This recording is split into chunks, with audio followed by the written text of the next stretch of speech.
a lo mejor no es tan minimal, ¿no? O sea, creo que me gustan más los conceptuales que los minimalistas. Se está abriendo. Y también parecen como unas greñitas así, ¿no? Y lo curioso es que, ¿sabes? Me llama la atención porque cuando lo vi, me acordé de algunas imágenes que allá en mis tiempos mozos, cuando forraba mis cuadernos con recortes de revistas y eso, me acuerdo que guardé una imagen de esas que reciclas y reciclas así en la escuelita, que se parecía mucho a esta. Y también me acabo de darme cuenta de que muchas imágenes que me han gustado, o sea, tienen es la estructura de árboles y que siempre con las ramitas así secas, como varias de las obras de este mismo tipo que te dije antes, de Andy Goldsworthy. Y también estuve viendo de Richard Long. De ellos dos estuve viendo. Y bueno, pues obviamente me doy cuenta de las imágenes concéntricas, ¿no? De los espirales, de estas que parecen como portales. Y me acordé de, bueno, como vi por ahí, leí y en el video que vi mencionan que, y bueno, también en tu texto viene algo relacionado como con una especie, bueno, en tu texto no dices así tal cual como una mitología, pero sí tiene que ver con eso, ¿no? De como un regreso a los orígenes. Entonces me acordé de esa palabra del ónfalos y que creo que está allí en muchas de estas imágenes. ¿Qué más te digo? No, pues buenísimo. Es decir, con todo lo que me has mencionado, creo que es como bastante significativo, ¿no? En realidad, porque justo pudiste, digamos, no solo aproximarte con mayor detalle a esto que mencionabas de Spiral Jetty, sino que tú también emprendiste la búsqueda y creo que esa es como la intención también de este espacio, ¿no? Que cada uno vaya emprendiendo su propia búsqueda en virtud también justo de, como bien mencionas, ¿no? Aquellas reminiscencias y nuestras propias experiencias de vida que justo van nutrificando y van hasta cierto punto ampliando mucho más nuestro horizonte respecto a las obras que estamos viendo, ¿no? Y al final que nos estamos aproximando, porque evidentemente no las podemos agotar en tan poco tiempo.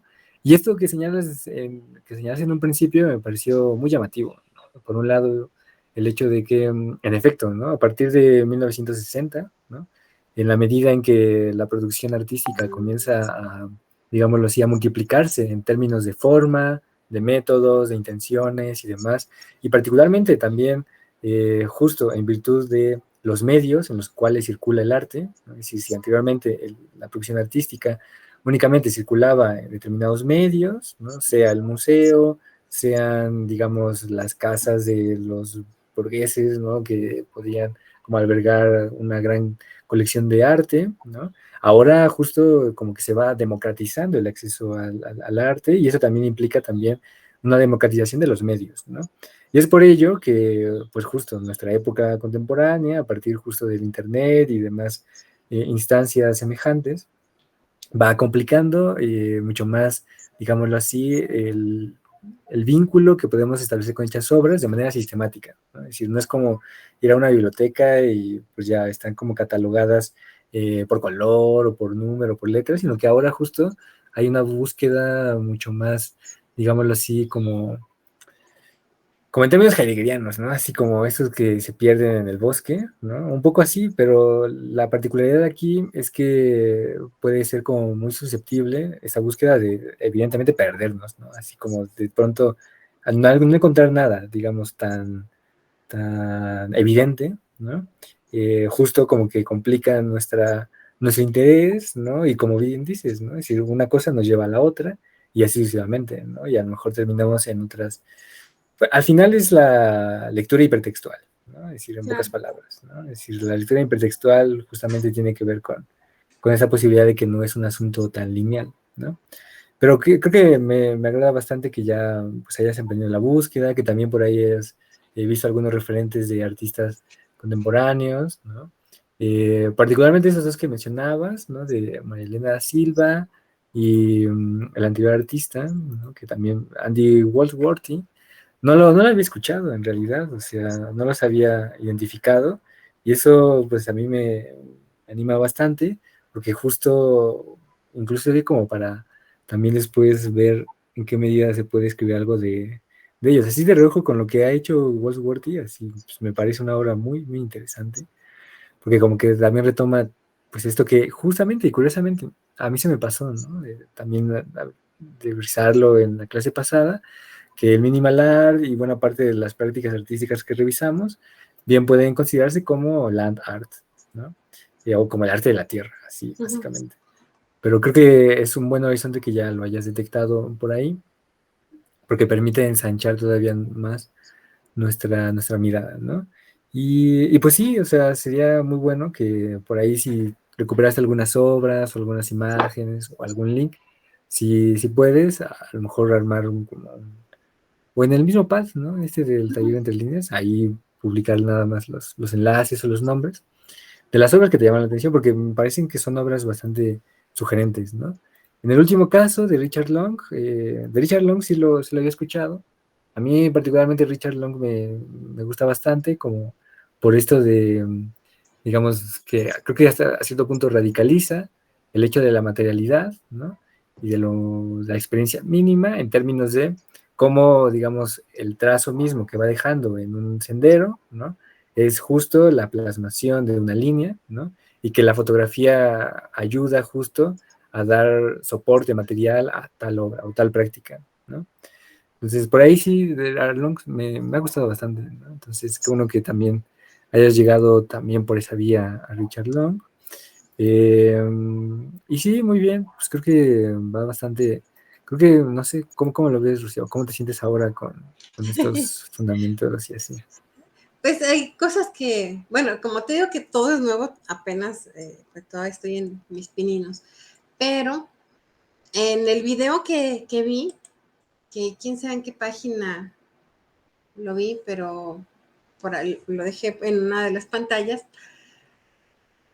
eh, lo que se me hizo extraño es así como de en los años 60, o sea, en el año no sé qué exactamente, que fue cuando mataron al Kennedy, y también se ve ahí cuando capturan a, ¿cómo se llama este? Allá el tipo ese que pasó siglos, bueno, que pasó muchos años en la cárcel.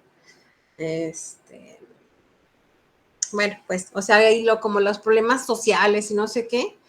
Y así en 10 segundos, así como de como consecuencia, entonces ya no queremos, o sea, ya no querían que el arte estuviera en los museos. Y entonces dije, ay, a ver, espérate, o sea, como de pronto ya se echaron el clavado ahí, y ya resulta que por esos problemas sociales ya, o sea, entiendo lo de los museos, pero como que a veces la justificación pues ya se la inventan, ¿no?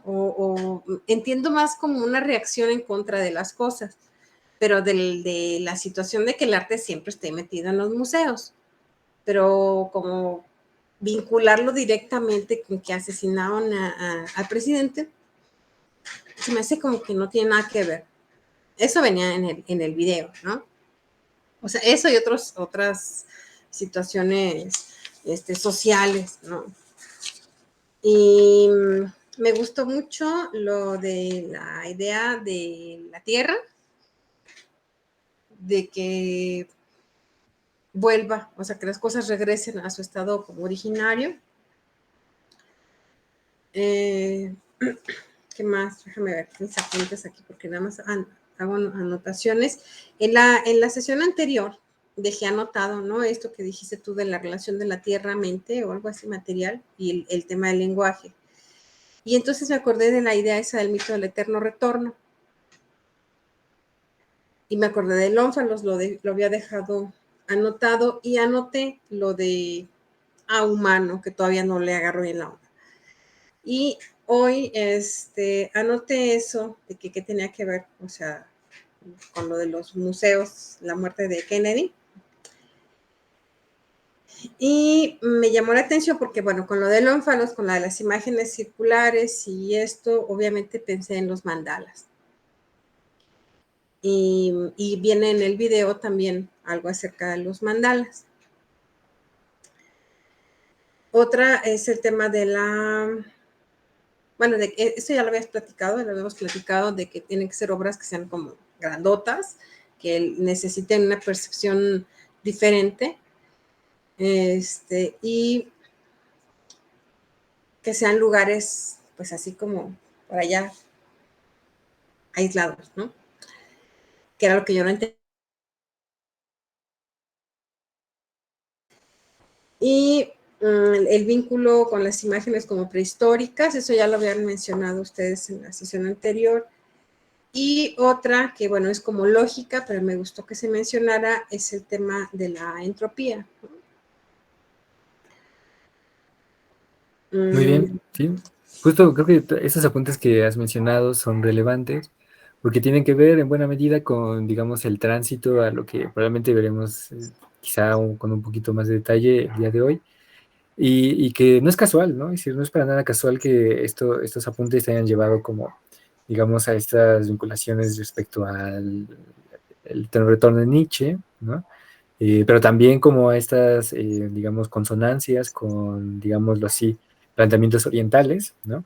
Que en buena medida esos planteamientos orientales también enriquecen la práctica artística de contemporánea, particularmente cierta deriva conceptual, y que es bueno que lo tengas en cuenta, sobre todo como con esto, ¿no? Como para no eh, resguardar, digamos, la práctica artística de los 60 para acá desde una perspectiva únicamente, digámoslo así, occidental, ¿no?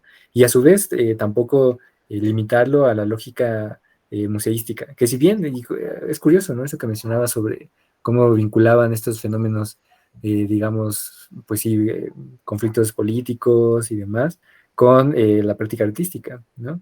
Y es interesante porque a mí me hizo recordar, y creo que lo veremos más adelante, cómo hasta cierto punto también cierta práctica conceptual en América Latina sí tiene como una fuerte carga ideológica. De hecho, hay una exposición que se llama por ahí de 1973. Ves que en 73 Salvador Allende fue como, digamos, el golpe en Chile, ¿no? Y que pues murió y así, y que le dedican justo una exposición de arte conceptual en honor a Salvador Allende. Y bueno, por ahí hay como algunas derivas que ahí sí tienen como una carga ideológica y política importante. En cambio, en Norteamérica, en efecto, no tienen como un vínculo tan estrecho, pero lo que sí me parece interesante y como apunte también es que Hal Foster, un crítico norteamericano, tiene un libro que se llama El retorno a lo real, ¿no? Que de hecho les parece compartir un capítulo en las referencias de la contestación minimal o el quiz minimalista, ¿no?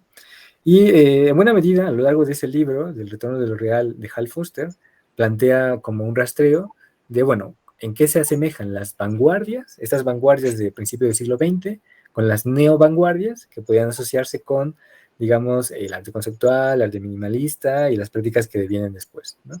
Bueno, el planteamiento es algo bastante sencillo y tiene que ver con que, a diferencia de las vanguardias, que establecían, digamos, una ruptura mucho más radical con la tradición en términos de la institución, ¿sí? Es decir, a las vanguardias, al Dada y demás, no le interesaba, digamos, entrar de lleno en el círculo, digamos, museístico institucional, porque más bien iban contra ello, ¿no? Es decir, era como un ejercicio mucho más radical.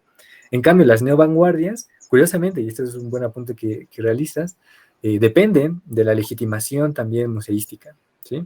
Y ahora lo veremos en el caso del arte conceptual porque es mucho más evidente, ¿no? A lo mejor en el minimalismo, pues un poco la recepción en términos de la tradición, de la institución y en general del carácter normativo fue mucho más difuso, porque creo que fue mucho más complejo, ¿no? Como bien pudiste notar, de pronto no es tan sencillo introducir como estas cosmogonías originarias, ¿no? Y a su vez en el clima político y social que estaba aconteciendo en Norteamérica y en general en el mundo, pues era complicado, ¿no? Es decir, como que los medios, pues evidentemente no le interesaban cubrir como esa vuelta a la Tierra, ¿no? Es decir, es que es interesante porque esto de la entropía y lo que mencionas también da paso a varios planteamientos que por ahí estaban presentes y que tienen que ver con una sesión que veremos más adelante. que tiene que ver con la cibernética, ¿no? Es decir, la cibernética, en buena medida, Norbert Wiener, ¿no? Que escribió un librito así que se llama justo Cibernética y que fue como, o es considerado como el padre de la cibernética, entre uno de sus principios medulares plantea la cuestión de la entropía, ¿no? Y de la retroalimentación, ¿sí? Y que a su vez, por eso a mí me gusta como el arte minimalista y todas esas derivas, porque eso nos lleva a plantearnos que en buena medida también hay una preocupación por la Tierra, ¿no? Tal cual como ahora en este tiempo, ¿no? De crisis climática y demás, que hoy en día, pues, desde pequeños, ¿no? A nuestros niños les enseñamos esto, pero por ahí desde los 60, 70 ya estaba presente esa cuestión y que en buena medida se debe también a la, digamos, a la visibilidad de este tipo de prácticas artísticas, ¿no? Y por eso, curiosamente, tampoco hay mucho registro, ¿no? O tampoco ha quedado mucho registro, salvo a lo mejor antologías, salvo estudios críticos, ¿no? Pero desde luego esos estudios críticos, pues imagínate, un libro publicado en 1960, 70, pues aún así estaba determinado por la lógica, digamos, de la universidad, ¿no? De la Ujú. biblioteca y los académicos y demás. Entonces, pues era muy, muy complicado que saliera, digamos, al mundo, ¿no? Así, y ahora justo estas como tensiones, ¿no? Entre el acceso a este tipo de prácticas y el arte conceptual, la institución y demás, curiosamente, con lo que veremos hoy, quizá quede un poco más aclarado, ¿no? Pero muy bien, buenísimos apuntes, Sí, la verdad. Bueno, pues si gustas así podemos como iniciar. Creo que este preámbulo fue claro. bastante, bastante favorable. No sé si Ernesto se integre más adelante. Me pregunto, José, si ya se está grabando la sesión o si ya podemos comenzar la grabación.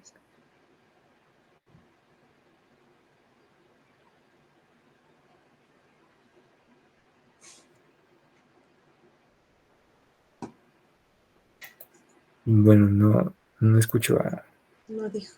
a José. Bueno, le voy a escribir Sí, para ver si ya está. ahí Ah, está. perdón. Este, perdón, te preguntábamos, José, si ya está la grabación en marcha.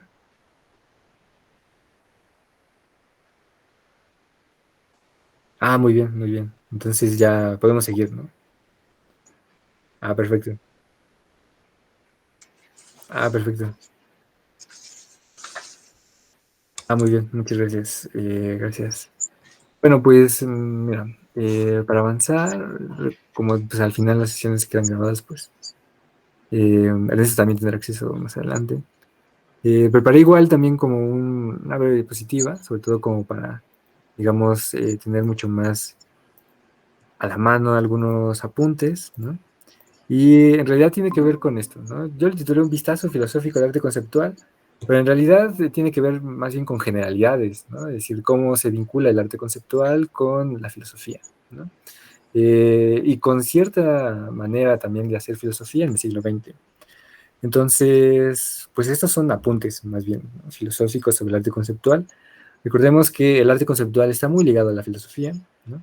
Y tampoco podemos abandonar de manera tajante el vínculo entre filosofía y arte conceptual, o bien entre arte conceptual y otras aproximaciones que colindan con cierta, digámoslo así, metodología que tiene como por intención de velar ciertos fenómenos o fundamentos, ¿no? Y básicamente me estoy refiriendo a, por ejemplo, el vínculo entre el arte conceptual y el estructuralismo, ¿no? O el vínculo entre el arte conceptual y quizá un marco sociológico, antropológico, ¿no? Entonces, aquí es interesante porque a partir del arte conceptual, como una tendencia artística, se hace mucho más evidente y a su vez mucho más explícita el posible vínculo que ya sea los artistas o los críticos de arte o en general el público puede tender respecto a estas otras áreas del saber, ¿no? Y eso también lo vuelve interesante y también mucho más complejo, ¿sí? Porque a diferencia de, digamos, el arte tradicional, que estaba ligado a determinados marcos del saber, sea la estética, sea, digamos, aquellos estudios que derivan de la academia o bien la filosofía en un sentido mucho más tradicional, en el caso del arte conceptual, las posibles vinculaciones son mucho, mucho más amplias, ¿no? Y bueno, de hecho, por aquí hay un apunte que también hacías al principio, Rocío, respecto a esto de que de pronto te aparecían como eh, animes, ¿no? Sí. No, no es casual, ¿no? De hecho, en los últimos 20, 30 años, me parece, se ha vuelto también un lugar común esto de plantear, digamos, el arte conceptual en términos de la narrativa gráfica, ¿sí? Entonces, seguramente y probablemente, digamos, esto lo hablarán mejor los que estudian diseño, ¿no? O áreas afines, en el cual el término arte conceptual justamente tenía que ver con, digamos, esta conformación de la narrativa gráfica, ¿no? Es decir, o bien el arte previo a cuando se visibiliza en otros medios, ¿no? De ahí Ujú, también digamos, esto del arte conceptual, ¿no? Pero bueno, a efectos de nuestro taller y en particular respecto al arte conceptual, lo entenderemos como una tendencia, ¿sí? Que va en comunión justo con la filosofía, ¿sí? Bueno, entonces yo he elegido como 5 puntos o 5 áreas que me parecen relevantes como para ir tejiendo, ¿no? Algún diálogo. Por un lado, una definición preliminar, que como veremos siempre es complicado definir esto de, en general, el arte, ¿no? No solo como una práctica o una tendencia, sino en general lo que refiere al arte mismo y a la práctica que éste atañe. Por otro lado, también ciertas características generales, ¿no? Y esas características generales tienen que ver también con, digámoslo así, con cierta esfera, ¿no? De la época, es decir, con ciertas resonancias que son muy particulares de la época y que después probablemente cambiaron o se radicalizaron o se, digamos, se vertieron sobre otras características y sobre otras tendencias. Entonces, digamos que estas características generales son como muy epocales, a cierto punto, muy contextuales, en pocas palabras. También una breve recepción en términos de, bueno, cómo se recibió el arte conceptual y justo como para hablar por ahí del vínculo que establecieron estas prácticas y cómo la desmaterialización del objeto, ¿no? Que ya veremos más adelante qué es esto de la desmaterialización del objeto, terminó hasta cierto punto ganando un espacio en una lógica de consumo, ¿no? Que a su vez, pues, en pocas palabras, terminó siendo cooptado por el mercado del arte, ¿no? Y volviendo el arte conceptual un lugar común, más allá de, digamos, la ruptura que se pretendía en un principio. Bueno, y más allá de la tautología, es como un apartado que espero como plantear, que tiene que ver con, bueno, cómo superar, digámoslo así, algunos elementos que el arte conceptual de manera purista, ¿no? Plantearía respecto a la tautología y por qué sigue siendo problemático o por qué fue problemático en cierta medida plantear el hecho de que el arte conceptual basta para ser planteado o mostrada en una proposición, ¿no? Sencilla, ¿no? Y bueno, por último, 2 ejemplos. Por un lado, Solowit y Lawrence Weiner, ¿no? Porque estos dos, curiosamente, Solowit probablemente te resulte también problemático en la medida en que tiene como esta intención de ir contra, digámoslo así, el psicologismo, contra la racionalidad, ¿no? Contra la analítica, y más bien tender justo a una especie de mística, ¿no? Y una mística, curiosamente, muy ligada también al oriente, ¿no? Es decir, en la medida que hay una reconexión con el todo, ¿no? Etcétera. Entonces, por ahí, Lewitt probablemente te pueda parecer sugerente. Y bueno, Lawrence Weiner, a mí en lo particular me agrada bastante. De hecho, le sigo la pista a Lawrence Weiner pues desde hace como ya bastantes años, ¿no? Es decir, como desde hace, no sé, como unos 6 años, ¿no? Lawrence Weiner, bueno, ya hablaremos de él más adelante. Recientemente murió, ¿no? El año pasado, en diciembre. Y bueno, por ahí compartiré como algunas impresiones, no solo de lo que implicó para, digamos, las prácticas artísticas contemporáneas, su obra, sino también cómo sigue siendo muy sugestiva y cómo también lo podemos vincular, curiosamente, con Heidegger o con Gadamer, ¿no? Con pensadores que hasta ese punto son bastante, bastante distantes respecto a lo que hablaremos el día de hoy, ¿no? Entonces, bueno, de entrada, una definición preliminar, y esta definición es, digámoslo así, como la definición ha sido punto de manual que recupero de Ana María Guasch, ¿no? Que también creo que en la primera sesión les compartí un pequeño capítulo, y sí, en la primera. Bueno, si no, después se los comparto, ¿no? El libro completo este Ana María Walsh, creo que ese sí no se los compartí todo.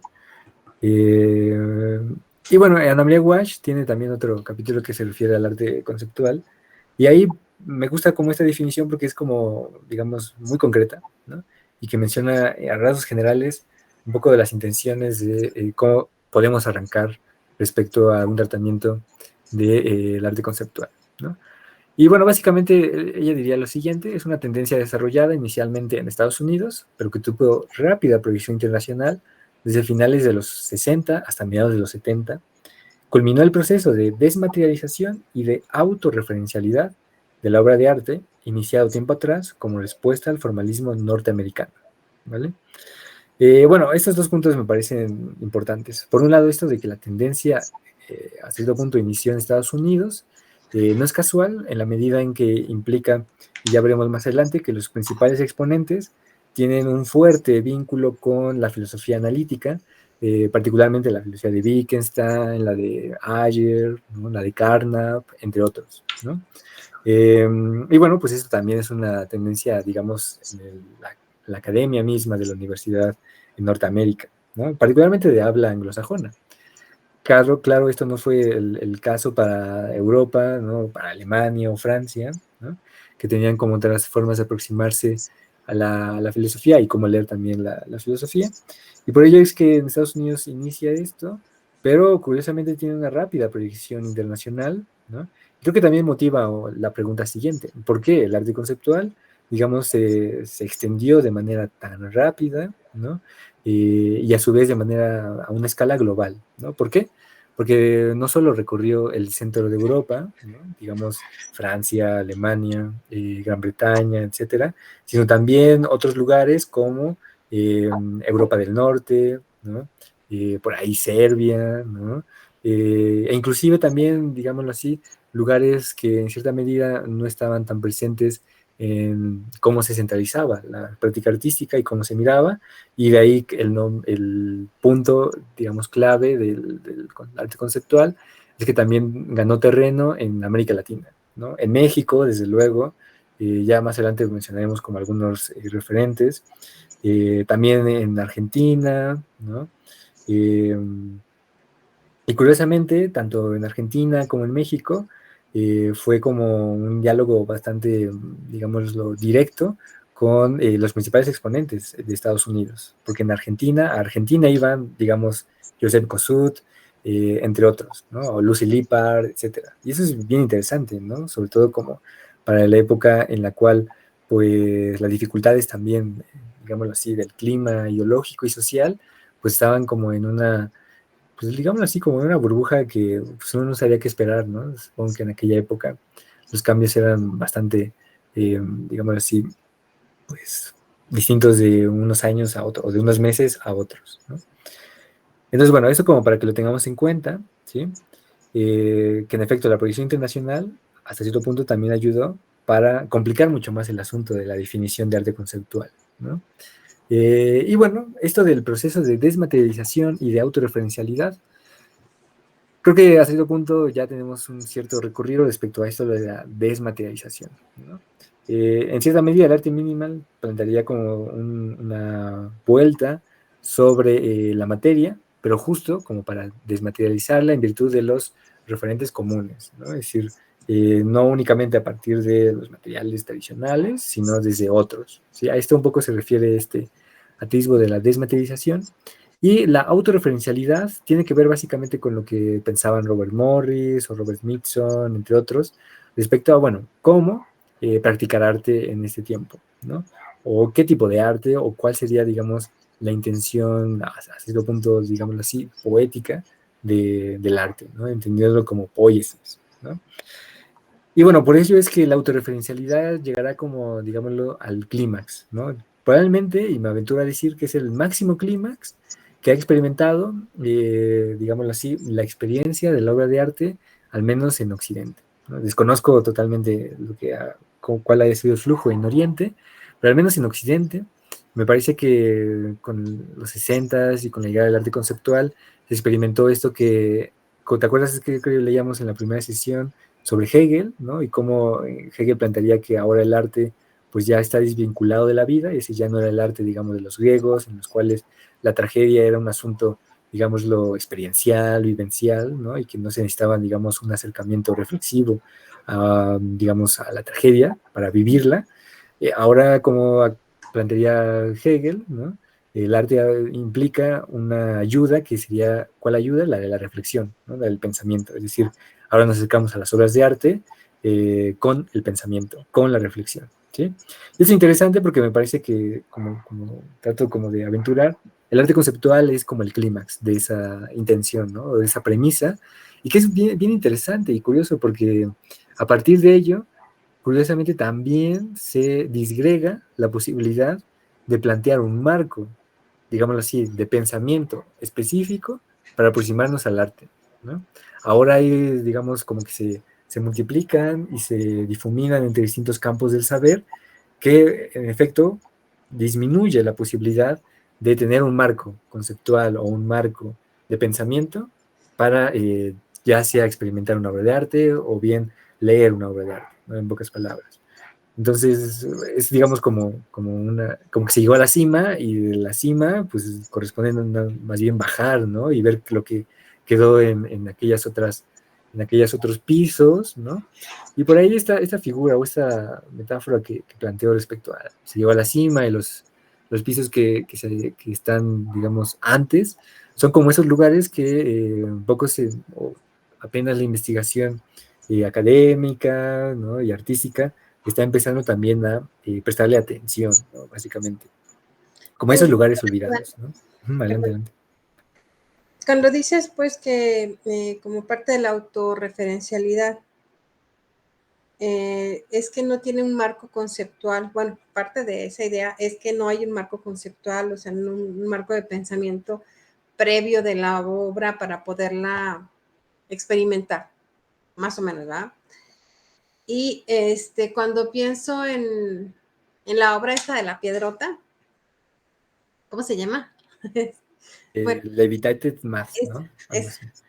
eh, ya ves que te había mencionado que empecé a escuchar un audio, pues nada más en YouTube, en el que están platicando, pues parece que es el creador, no sé si de la película o de la obra, y dicen, no, pues es que nos sentamos por aquí a escuchar a ver qué dice la gente cuando pasa por aquí. Y entonces se ríen y todo, pero están muy divertidos platicando de que pues, igual hay gente que piensa que es un fósil, o que fue un meteoro que cayó allí, o que, o sea, pero vamos, no tener un marco conceptual va por ahí, o sea, de que cualquier persona también como, pueda tener su experiencia sin tener nada de previo.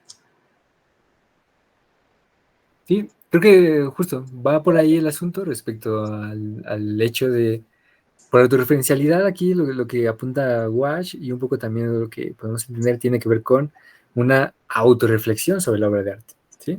Es decir, el arte conceptual lo que viene a inaugurar o también para, digámoslo así, a maximizar a tal punto en el cual la obra es obra de arte, ¿no? Es decir, esto de el arte es arte, ¿no?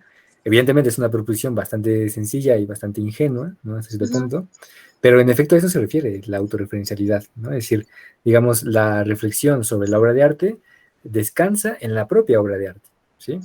Y un poco esto también podría como colindar con lo que mencionas respecto a que carecemos, o en buena medida el público actual carece de un marco específico de pensamiento para aproximarse a un fenómeno artístico, ¿sí? Porque justo, digamos, pareciera que, o bien tenemos todavía en cuenta, digamos, los marcos tradicionales de lo que es una obra de arte, ¿no? Así como el cuadro, digamos, la escultura, etcétera, y los lugares en común, pero por otro lado también nos resultan extraños, ¿no? Y nos resultan bastante distantes este tipo de procesos, ¿no? Como bien lo testimonian las personas que se acercaban a la piedra, ¿no? Porque en efecto, es decir, ellos no sabían, ¿no? ¿Qué era? ¿No? Es decir, si era justo, ¿a qué se refería?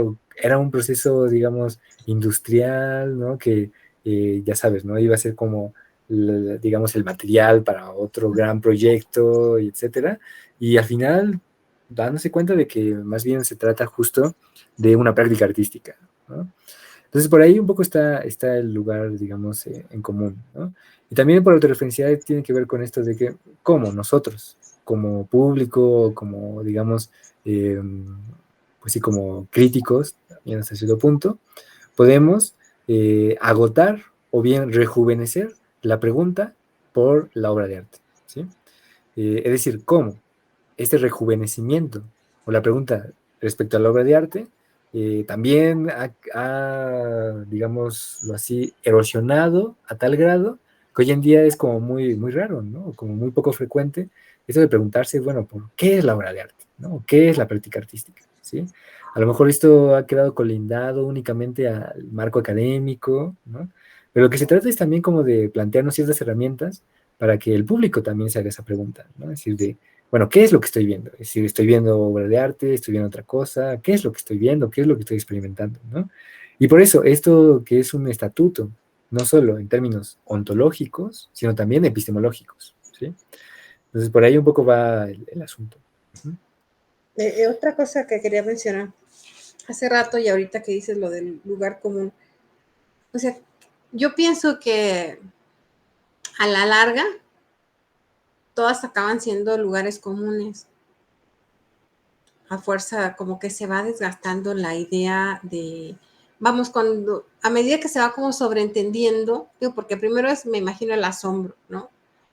Pero ya cuando esté tan explicada, por ejemplo, la historia de la piedra y que está allí, que hayan pasado 200 años y que siga allí, yo siento que, bueno, pienso que muchas veces acaba por ser lugar común la explicación y todo, o sea, como que ya va a estar como muy clarito, así como tan clarito puede ser para nosotros algo que se hizo hace 600 años, ahorita está todo como muy entendido, ¿no? Pero es como es un arte muy reciente, todavía no pasa todas las, bueno, nunca va a pasar todos los ojos, ¿no?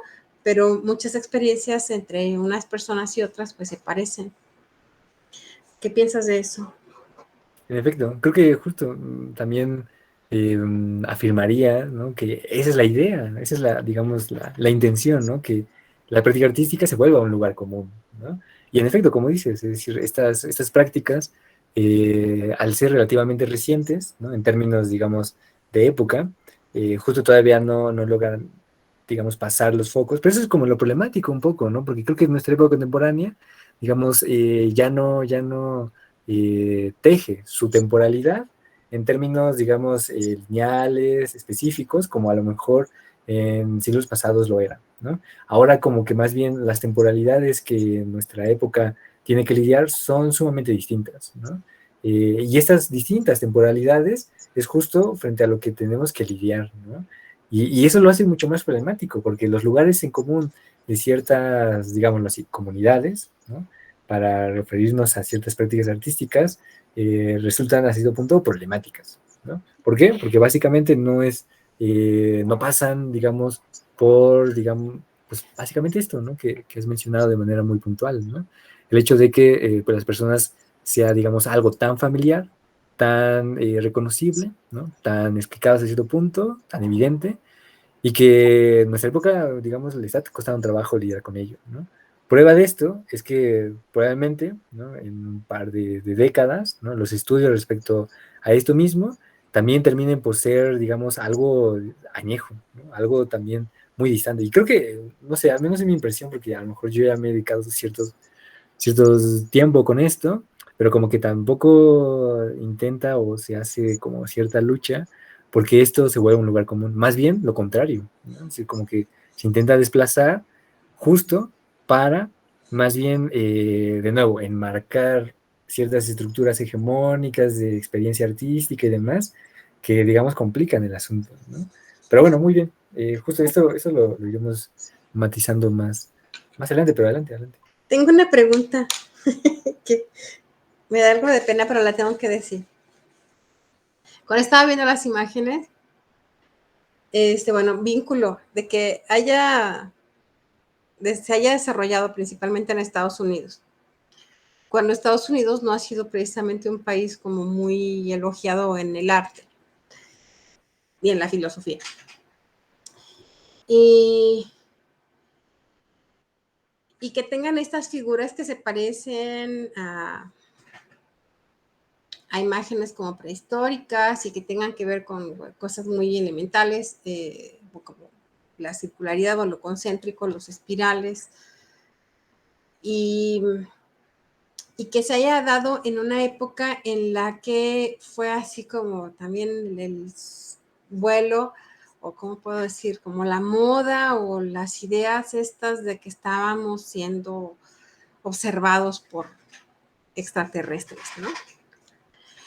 Las obras así grandotas como la del Spiral Yeti y otras que están por ahí, no habrá, y digo que me da pena pues porque es como la respuesta que le puse a Álvaro en la imagen, en el símbolo ese que puso, que yo ya estaba viendo un platillo volador cuando era el gorrito del arzobispo o del obispado. O sea, ¿no tendrá también alguna intención así como de para que si somos observados puedan ver esto? Pues sí, o sea, creo que en efecto, ¿no? Al final tiene que ver con que eso es como de las, digamos así, como aquellos espacios que justo, ¿no? Como que a veces ignoramos, pero que en efecto, ¿no? Al final, es que, güey, y tiene que ver también con esto de que a lo mejor también te quedaba duda, ¿no? Con lo de lo humano, ¿no? Es decir, lo humano, a lo mejor igual es un término como muy reciente o como muy, digamos, que hasta cierto punto en los últimos años apenas comienza a ganar terreno, ¿no? Pero me interesa justo que vincules, a lo mejor no esto, ¿no? Como entidades, digamos, inteligentes, ¿no? Y así, pero sí, en efecto, otras entidades, otras formas de vida, otros seres, ¿no? En efecto, yo creo que nos miran, ¿no? Y están estas obras para ser mirados por aquellos agentes, ¿no? Por aquellos seres, ¿no? Entonces, yo no tengo como problema, en efecto, como para plantear esa cuestión, porque por ahí va el asunto de lo humano. Es decir, al final nosotros pensamos, ¿no? O bueno, estamos como muy familiarizados con la idea de que el hombre tiene como la mirada, ¿no? Es decir, es el que mira o el que reflexiona a partir de la mirada, ¿no? Pero en realidad también hay otros marcos, ¿no? Otros mundos circundantes, como diría Vox Huexkill, ¿no? Que es un biólogo, ¿no? Muy afín a la fenomenología y demás, que justo también plantean el hecho de que otros seres vivos también nos miran y de manera mucho más, digámoslo así, más amplia y totalizante que nosotros mismos. ¿Sí? Entonces, sí, o sea, no hay como problema en Porque ponerlo pensé sobre la mesa. en que, bueno, en Estados Unidos es donde más se han preocupado por esos temas. Y ya ves, no sé cómo se llaman, pues, pero esos lugares que tienen así súper protegidos con evidencia de todo lo que hemos sido los humanos para cuando valgamos gorro todos, ahí quede como la caja negra, ¿no? De lo que fuimos, obviamente, pues para otras entidades. Y bueno, yo quería decir eso. Ya, sigue, por favor. Gracias. Rocío. Sí, no, muy bien. Por ahí justo se apuntan. El área 51 dicen. Sí, está bien, ¿no? Este, por ejemplo, ahora que mencionaron, bueno, igual lo leo más adelante, porque tiene que ver mucho con el clima, digamos, social de los 60, ¿no? Así la fiebre esta de estelar y así, ¿no? Entonces sí, sin duda por ahí lo podemos recuperar un poquito más adelante, ¿no? Entonces, bueno, pilares, ¿no? El análisis, la teoría y el lenguaje, ¿vale? Entonces ahora sí ya como que entrando al problema de la definición, ¿no? O como ampliándolo de manera mucho más exacta. En esta presentación un poco planteo como tres puntos que me parecen importantes, ¿no? Por un lado, la corriente lingüística y tautológica, impulsado por Joseph Kossut y el grupo Art and Language, ¿no? Bueno, esta corriente lingüística y tautológica, digamos, a ver, como para ponerlo sobre la mesa, ¿no? El arte conceptual, digamos, como para una probable definición o amplitud de ella, podría distinguirse a partir de tres ejes, ¿no? Por un lado, la corriente lingüística y tautológica, impulsado por Joseph Kossut, en la cual básicamente lo que implica es el modo en que la filosofía analítica pone, digamos, en entredicho la posibilidad de, digamos, tener como equivalencias, digamos, las matemáticas, en este caso el lenguaje, pero también el arte, ¿sí? Entonces, bueno, esa es como una primera corriente. Ahora seguiré como algunos apuntes más detallados. La otra tiene que ver con la corriente, digamos así, medial, ¿no? En la cual no son tan estrictos, ¿no? O tan analíticos, sino que más bien justo les interesa las referencias, el contexto que puede, digamos, abrir la obra o la práctica artística, ¿no?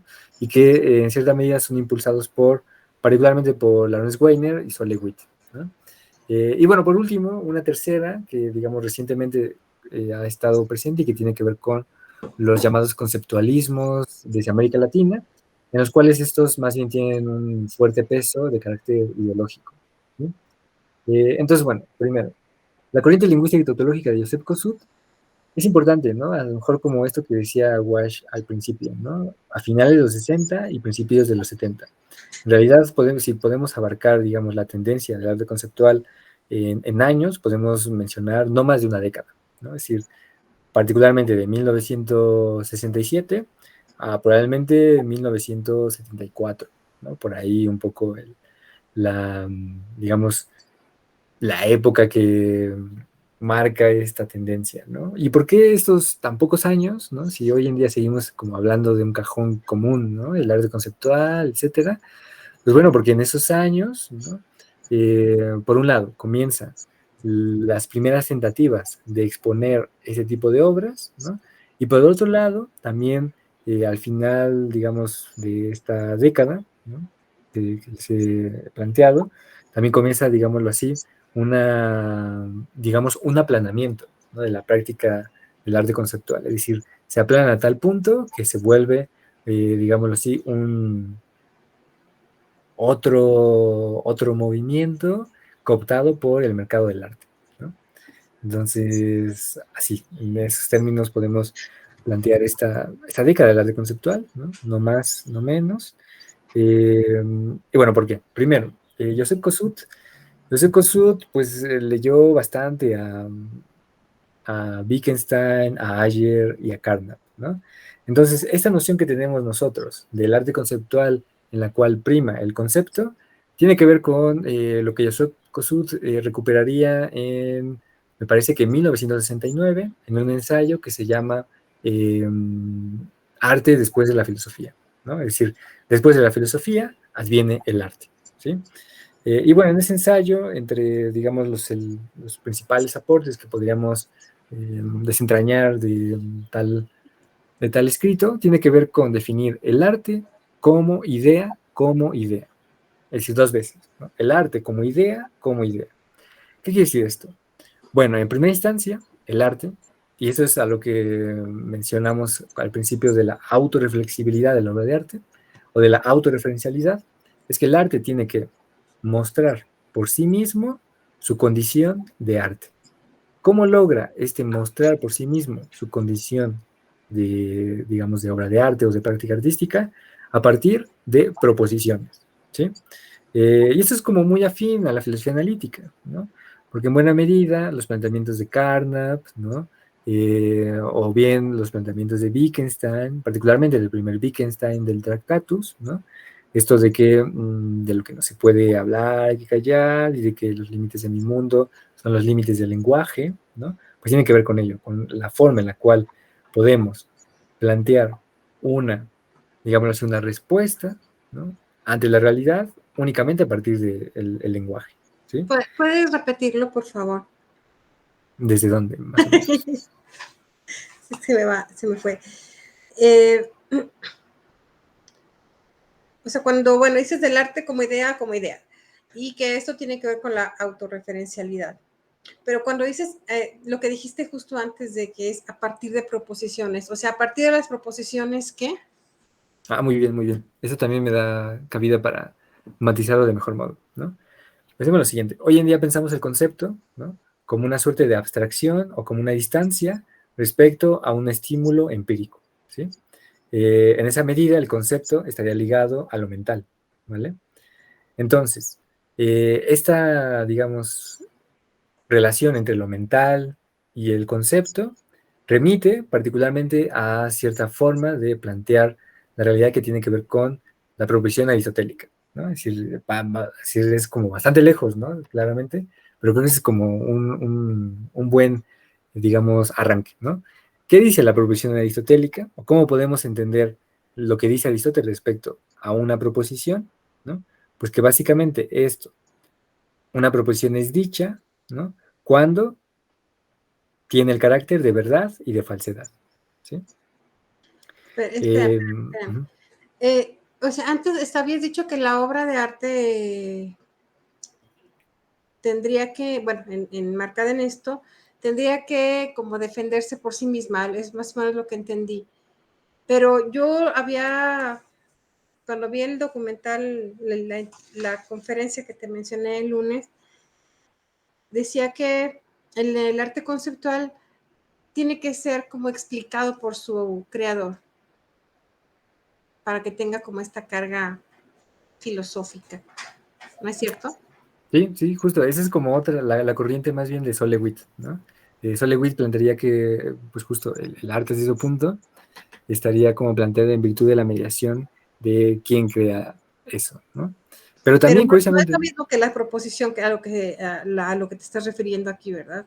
no es como lo mismo, pero sí tiene que ver, ¿no? Sí, sí tienen que ver hasta cierto punto. Entonces, esto de la proposición implica, cuando decimos una proposición es lo siguiente, ¿no? El cuadrado es verde, ¿no?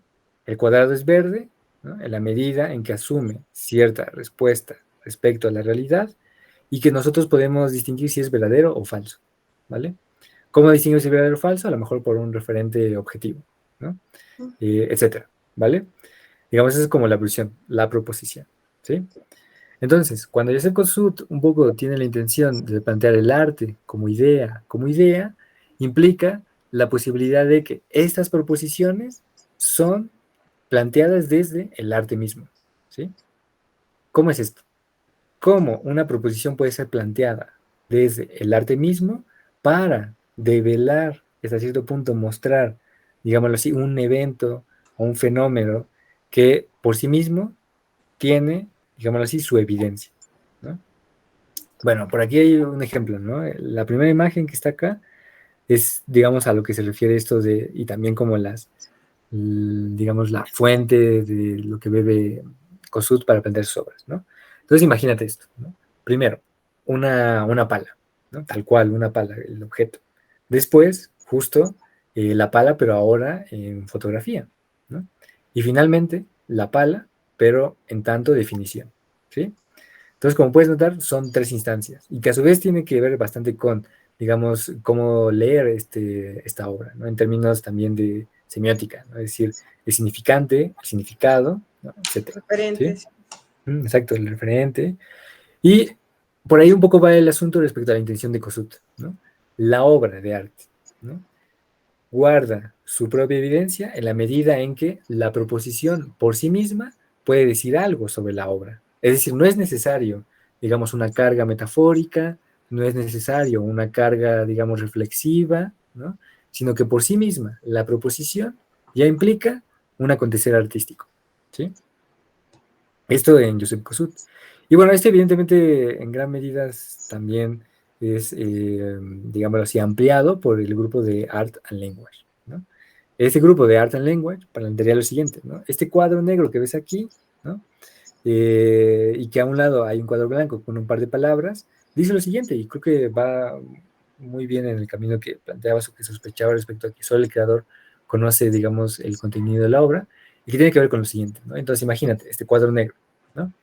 Y a un lado dice lo siguiente, ¿no? A ver, lo leo para que sea como mucho más claro, porque por aquí lo tenía. El contenido de esta pintura es invisible. El carácter y la dimensión del contenido únicamente ha permanecido como un secreto, ¿sí? El cual solo conoce el artista, ¿vale? Entonces, bueno, eso un poco también amplía respecto a la intención de Kossuth, en la medida en que nos permite distinguir. Bueno, lo que está diciendo esta proposición es básicamente lo que podemos entender por obra en el cuadro negro, ¿sí? Y entonces es, digámoslo así, tan analítico y a su vez es un ejercicio racional. Ojo, aquí es un punto de vista bastante racionalista, ¿no? De asumir el mundo y de interpretarlo en términos artísticos, ¿sí? O sea, no deja nada como a la deriva, porque de lo contrario estaríamos haciendo, digámoslo así, metafísica, ¿sí? O estaríamos haciendo, no sé, un planteamiento filosófico, existencial, ontológico, ¿no? Lo cual a eso no le interesa ni a COSUD, ni a la línea en general del Art and Language respecto a la corriente tautológica. En pocas palabras, para resumir todo esto, el arte ahora es una tautología, ¿sí?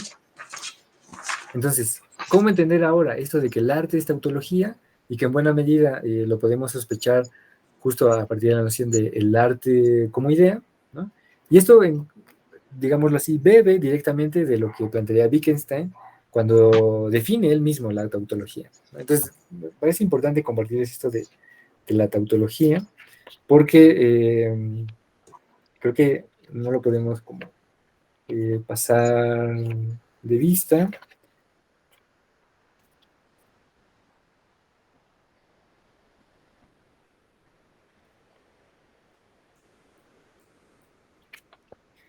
Perdón, se me acaba de traspasar el fragmento. Pero bueno, hasta aquí, Rocío, dudas. Hasta aquí. Híjole, pues ahí voy haciendo anotaciones. Y luego cuando habías mencionado hace rato de que esto se aleja pues de lo de la academia, de la estética, y bueno, pues se centra más en la filosofía, pero pues la estética también es filosofía. O sea, cómo es este divorcio?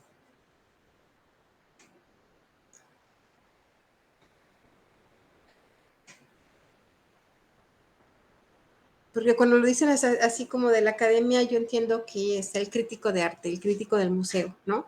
Pero la estética es también una disciplina filosófica. Sí, sí, en efecto, ¿no? Y curiosamente, COSUD diría, ¿no? En términos como muy generales, que el divorcio entre estética y arte implica que la estética presupone ciertos principios formales, ¿no? Que son, digámoslo así, hasta cierto punto, más allá de la obra misma, ¿no? Más allá del arte, ¿sí? Eso implicaría también juicios de carácter, digámoslo así, sintéticos y no analíticos. ¿Por qué? Porque la estética implicaría, así como en términos kantianos, ¿no? Hasta cierto punto, ¿no? Un juicio sintético implica la posibilidad de plantear un concepto que a su vez es nutrido desde la experiencia, ¿no? En cambio, lo analítico es, digámoslo así, por sí mismo, ¿sí? ¿Sí entiendes? Oye, por ejemplo, cualquiera de las obras estas de Land Art,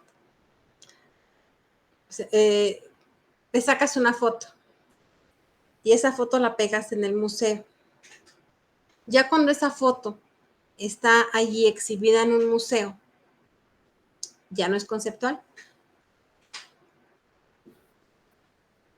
¿Por qué no sería conceptual? O ¿Por sea, qué crees que no sería conceptual? por la experiencia que tendría más bien porque la experiencia o la percepción del espectador no es la misma estando en el museo, viéndola en plano en una sola lámina, que estando en el lugar allí, porque imagino que la percepción pues no es nada más visual, ¿no? O sea, es en todos los sentidos.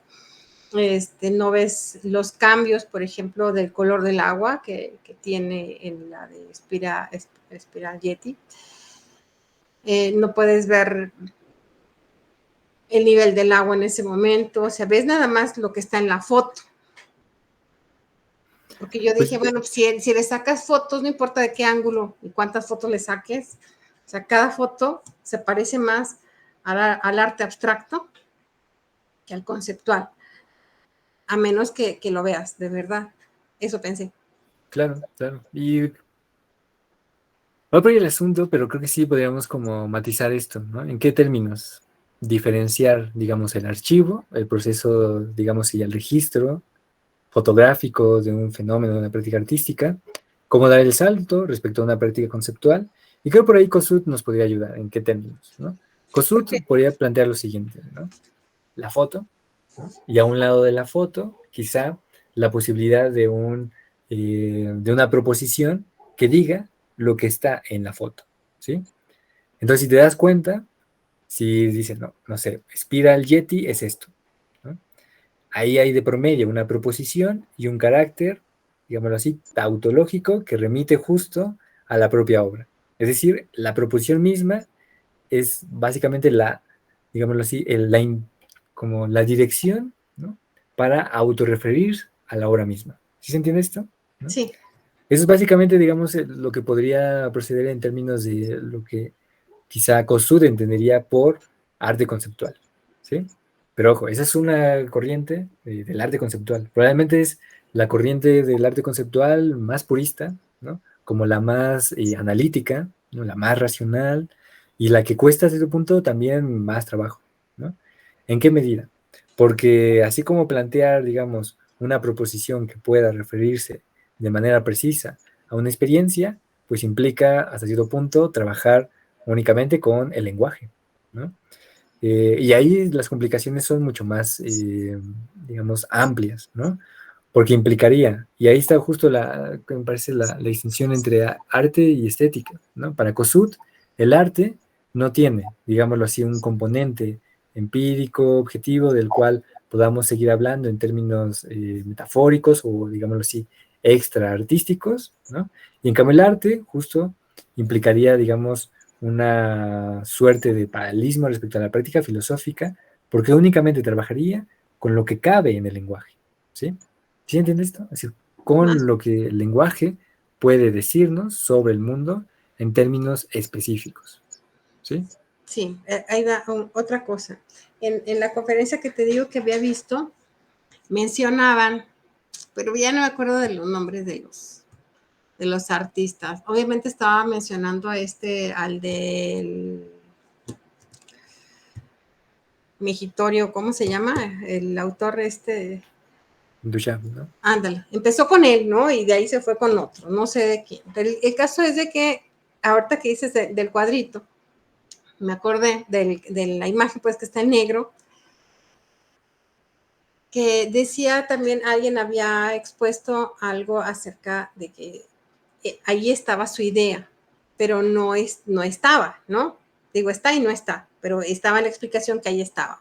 Entonces tuvo un comprado de esa idea. Y entonces lo que hizo fue venderle un certificado de que ahí estaba, porque es decir, como en esta obra yo plasmé mi alma, entonces ahora te vendo mi alma, pues, lo estoy diciendo de alguna manera, y te hago un certificado de que mi alma es la que te estoy vendiendo. Y ahora el certificado ese es el que se vende por millones de, ahí de euros o de dólares, o de no sé qué. Y bueno, yo en mi banalidad pensé que eso se parecía mucho al traje del emperador. O sea, está allí y depende de lo que tú veas, ¿no? Y ya sé que a lo mejor se oye muy poco filosófico, pero bueno, quería decirlo de todas maneras, o sea, porque es así, o sea, ves, dices lo que el otro tiene que imaginarse y yo entiendo que ya hay un proceso mental y hay un proceso de disposición también del espectador o del lector en este caso, y que lector-espectador, entiendo eso y que es un proceso pues conceptual, ¿no? Un proceso que las personas realizan. Pero también se puede ver desde esa otra perspectiva, ¿no?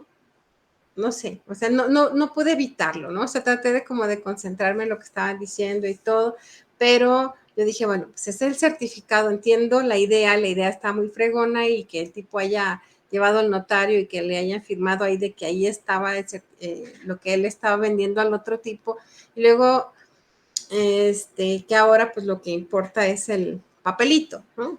el certificado de lo que le vendió un tipo a otro cuando escribió algo como esto. Y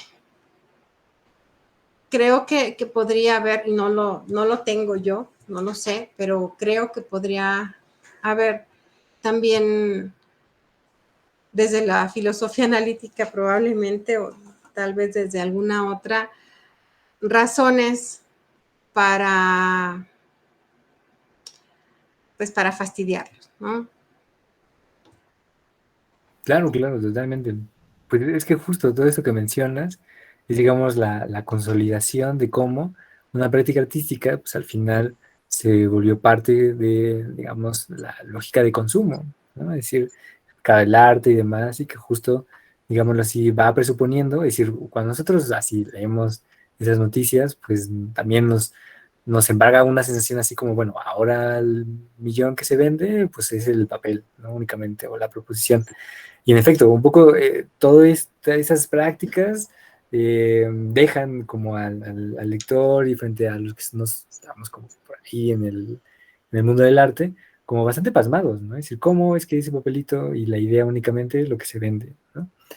Pues tiene que ver también con, digámoslo así, la conformación final de la práctica del arte conceptual, ¿no? Porque esto en un inicio, pues no era algo tan común, ¿no? Ya iremos viendo más adelante porque esta recepción, pues no era algo tan, digamos que ni los museos, los que vendían arte, ni los museos, ni siquiera los propios artistas podrían haber validado, ¿no? Hoy en día, pues a lo mejor ya con un marco de institucionalización respecto a esas prácticas, pues ya se va haciendo como mucho más regular ese tipo de cuestiones, pero a su vez va dejando de lado un montón de cuestiones que no se plantean. Es decir, así en pocas palabras, ¿no? Lo que se puede vender, ¿no? Implicará como un montón de mecanismos que pues, ahí más bien implica la lógica de consumo y el capitalismo y cómo va evolucionando estas formas digamos, objetualización de la experiencia artística, ¿no? Pero que ahí un poco más bien son diálogos mucho más concretos respecto a la época en la que se vive, ¿no? Es decir, la lógica del capital y demás, ¿no? Pero bueno, un poco por ahí va el asunto, tampoco me quiero apresurar. ¿Y qué tiene que ver con esto? ¿No? Es decir, ya para no perderme sobre esto de la tautología que prometí, y que sería como la concepción, digamos, más purista, ¿no? Como más radical del arte conceptual, y quizá más difícil, y que hasta cierto punto más abusada y abusiva fue respecto a la práctica artística, ¿sí? Por lo siguiente, ¿no? Cuando decimos que el arte es una tautología, y esto desde la concepción de Joseph Kosuth, implica que, por un lado, no hay vinculación alguna de carácter referencial con el mundo y con las cosas, ¿sí? A su vez, este rechazo respecto a un soporte referencial implica también que el autoanálisis habla de explicarse por sí mismo, ¿sí? ¿Cómo es que esto de que la autoanálisis explica por sí mismo? Pues básicamente la noción de tautología, ¿no? Y bueno, esto es algo que dice Kosuth. Una obra de arte es una tautología en cuanto es una presentación de la intención del artista, o sea, está diciendo que aquella obra particular de arte, que significa que es una definición de arte, ¿sí? Lo que el arte tiene en común con la lógica y las matemáticas es que es una tautología, es decir, que la idea de arte y el arte son una misma cosa. ¿Sí entiendes esto? O sea, ¿Puedes repetir la última frase, por favor? o sea, es una tautología el arte porque la idea de arte y el arte son una misma cosa, Ujú. ¿vale? O sea, Sí, si sí. nosotros escribimos esto es arte, ¿no? Eso mismo que está escrito ahí es el arte, ¿vale? O sea, no hay como componente sensible, ni experiencial, ni vivencial de dicha obra, ¿vale? Por eso es, ¿Cómo se justifica frente a las muchas críticas que hay? Y te lo digo porque, bueno, busca uno en internet y encuentras más críticas, diciendo que eso no es arte y demás. Me acordé de las postales, ¿no? Que vas a cualquier parte y ves la postal en negro y dice, París de noche, ¿no? Guanajuato de noche, y es la postal en negro. Y entonces a uno le cae en gracia, ¿no? De que sea así, pero tal vez el proceso sea muy parecido. Pues, ¿Cómo se justificaría? digamos, a cierto punto lo que permitió que Kossuth se abriera paso en la práctica artística y en el mundo del arte de aquella época, tiene que ver con la ruptura justamente con el ámbito representacional, ¿no? Y figurativo, ¿no? Hasta cierto punto formal, ¿vale? Por eso es que, digamos, se ampare un poco de la debilidad de las instituciones, de las normas, ¿no? E inclusive también de los críticos de arte. Es decir, para aquella época, los críticos de arte comenzaron también, hasta cierto punto, un lugar en el cual no influían tanto como antes, ¿vale? Entonces, como que esta, digamos así, esta debilidad respecto a las instituciones, respecto a los críticos de arte, etcétera, fue planteando y abriendo paso justo a los planteamientos de Joseph Kosuth, ¿no? Y particularmente de esta corriente lingüística y tautológica. Además, implicaría también la vuelta, ¿no? De la filosofía, digamos, rigurosa, académica, ¿no? En el mundo artístico y por tanto también logró ganar cierta incidencia por esa vía, ¿no?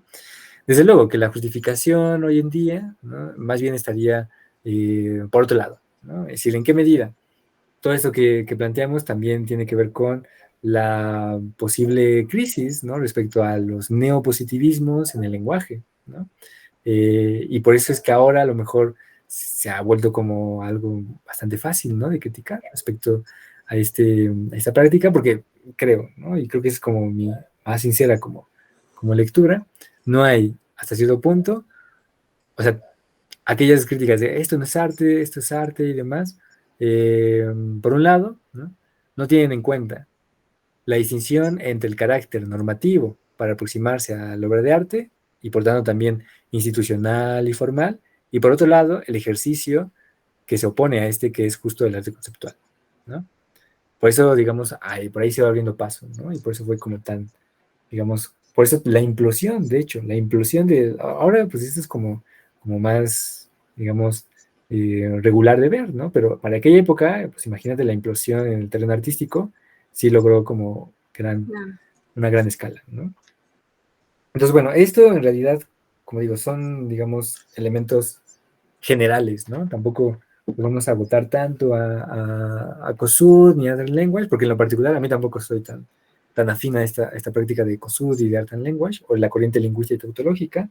Pero bueno, solo como para terminar ya así con la cita de Wittgenstein, que retoma COSUD, Wittgenstein escribe en el Tractatus que la tautología no posee condiciones de verdad, pues es incondicionalmente verdadera.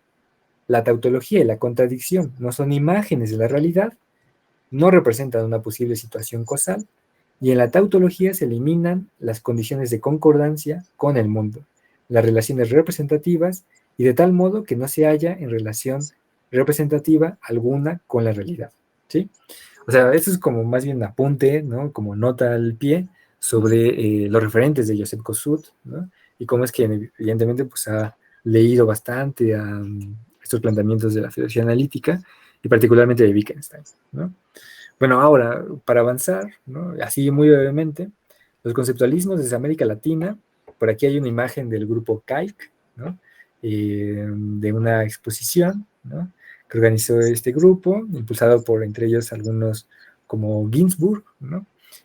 Más adelante igual les paso por aquí los nombres del grupo de los 13, ¿no? Que así se denominaban algunos, el grupo de los 13, ¿no?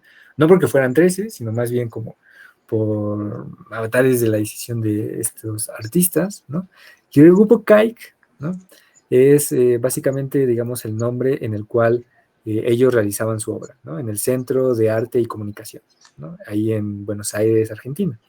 Y me interesó un poco destacar este grupo, sobre todo por la posibilidad de cómo esta explosión a nivel global que tuvo el arte conceptual llegó hasta Argentina, ¿no?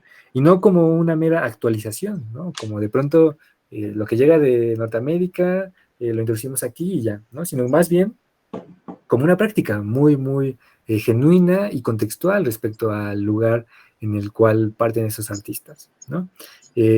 Para aquella época, para los 70s, particularmente para principios de los 70s, esos artistas argentinos invitaron a varios teóricos del arte conceptual, a varios artistas, y también organizaron algunas exposiciones con estos artistas norteamericanos, europeos y demás, lo cual me da a mí la impresión de que ellos también estaban no solo al tanto, sino que ellos proponían a cierto punto cuestiones que traspasaban, digámoslo así, los límites mismos de esta corriente inicial lingüística y tautológica, ¿no?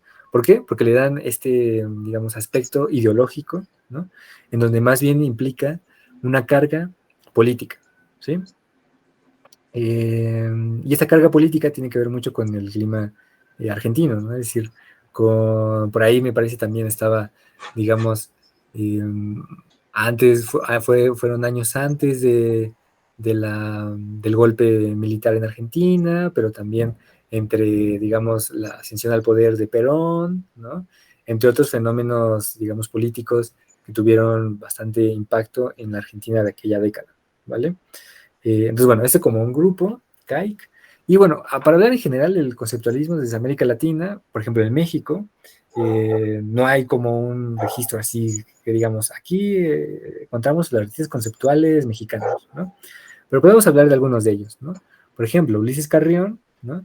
Ulises Carrión, por ahí de 1970, la década de los 70, particularmente me parece era un mexicano, o bueno, creo que es un mexicano, que para aquella década emigró a Europa, ¿no? Y desde Europa estaba escribiendo ensayos y demás. Y por ahí tiene un libro como bastante, digamos, famoso, ¿no? Que he visto en muchísimas librerías, que tiene como título El arte nuevo de hacer libros, ¿no? Y el arte nuevo de hacer libros, pues básicamente es una propuesta respecto a cómo se plantean ciertas prácticas que tienen que ver con la dimensión, digamos, material, la reflexión respecto al libro, etcétera, ¿no? Y por ahí también nacen ciertas premisas respecto a los libros de artista, ¿no? Lo que hoy conocemos a lo mejor como libros de artista, ya estaban en germen por ahí de la década de los 70 y que también es un registro o un indicio del arte conceptual, ¿no? Bueno, Ulises Carrión es uno de ellos, ¿no? Otros de ellos que recientemente también ha tenido como mayor visibilidad se llama Marcos Curtix, ¿no? Marcos Curtix fue, digamos, un emigrado de Europa, ¿no? Llegó a la Ciudad de México por ahí de 1900, finales de los 60, ¿no? Entonces a él le tocó como todo este clima político también complicado en México, del halconazo y también de la muerte, la matanza del Tlatelolco, etcétera. Entonces, Marcos Curtis también fue como un artista, digamos, muy interesante en términos de la práctica conceptual, ¿no? Entonces, por ahí es otro referente en ese terreno. Por ahí Felipe Ehrenberg, ¿no? Felipe Ehrenberg es otro de ellos, ¿no? Que también podríamos hablar de su práctica en términos de sus libros de artista, ¿no? Y bueno, esos como tres nombres, ¿no? Y en términos de México, ¿no? Y podemos seguir, en realidad en Brasil también hay varios, ¿no? Ciro Meireles, ¿no? Es uno de ellos. Igual si después lo buscamos en Google verán como uno de sus grandes proyectos que tiene que ver con la Coca-Cola, ¿no? Y cómo desintegra esto de la noción de consumo de la Coca-Cola, digamos así, como lugar común, etcétera, ¿no? Eso en América Latina. Y ahora sí como a lo que me interesa llegar, que tiene que ver con la corriente medial, que es de Lawrence Weiner y Sol LeWitt, ¿no? ¿Qué plantea esta corriente medial? Bueno, por un lado, se distancia de lo que esboza Kossuth respecto a que el arte es una tautología, o que bien el arte no tiene o no debe tener referencias, digámoslo así, sensibles o abrirse a otro contexto. Bueno, para Lawrence Weiner y Sol LeWitt, esto no es así, no es tan purista o tan, digámoslo así, tan cuadrado, ¿no? Hasta cierto punto, sino que es mucho más amplio y abierto, ¿sí?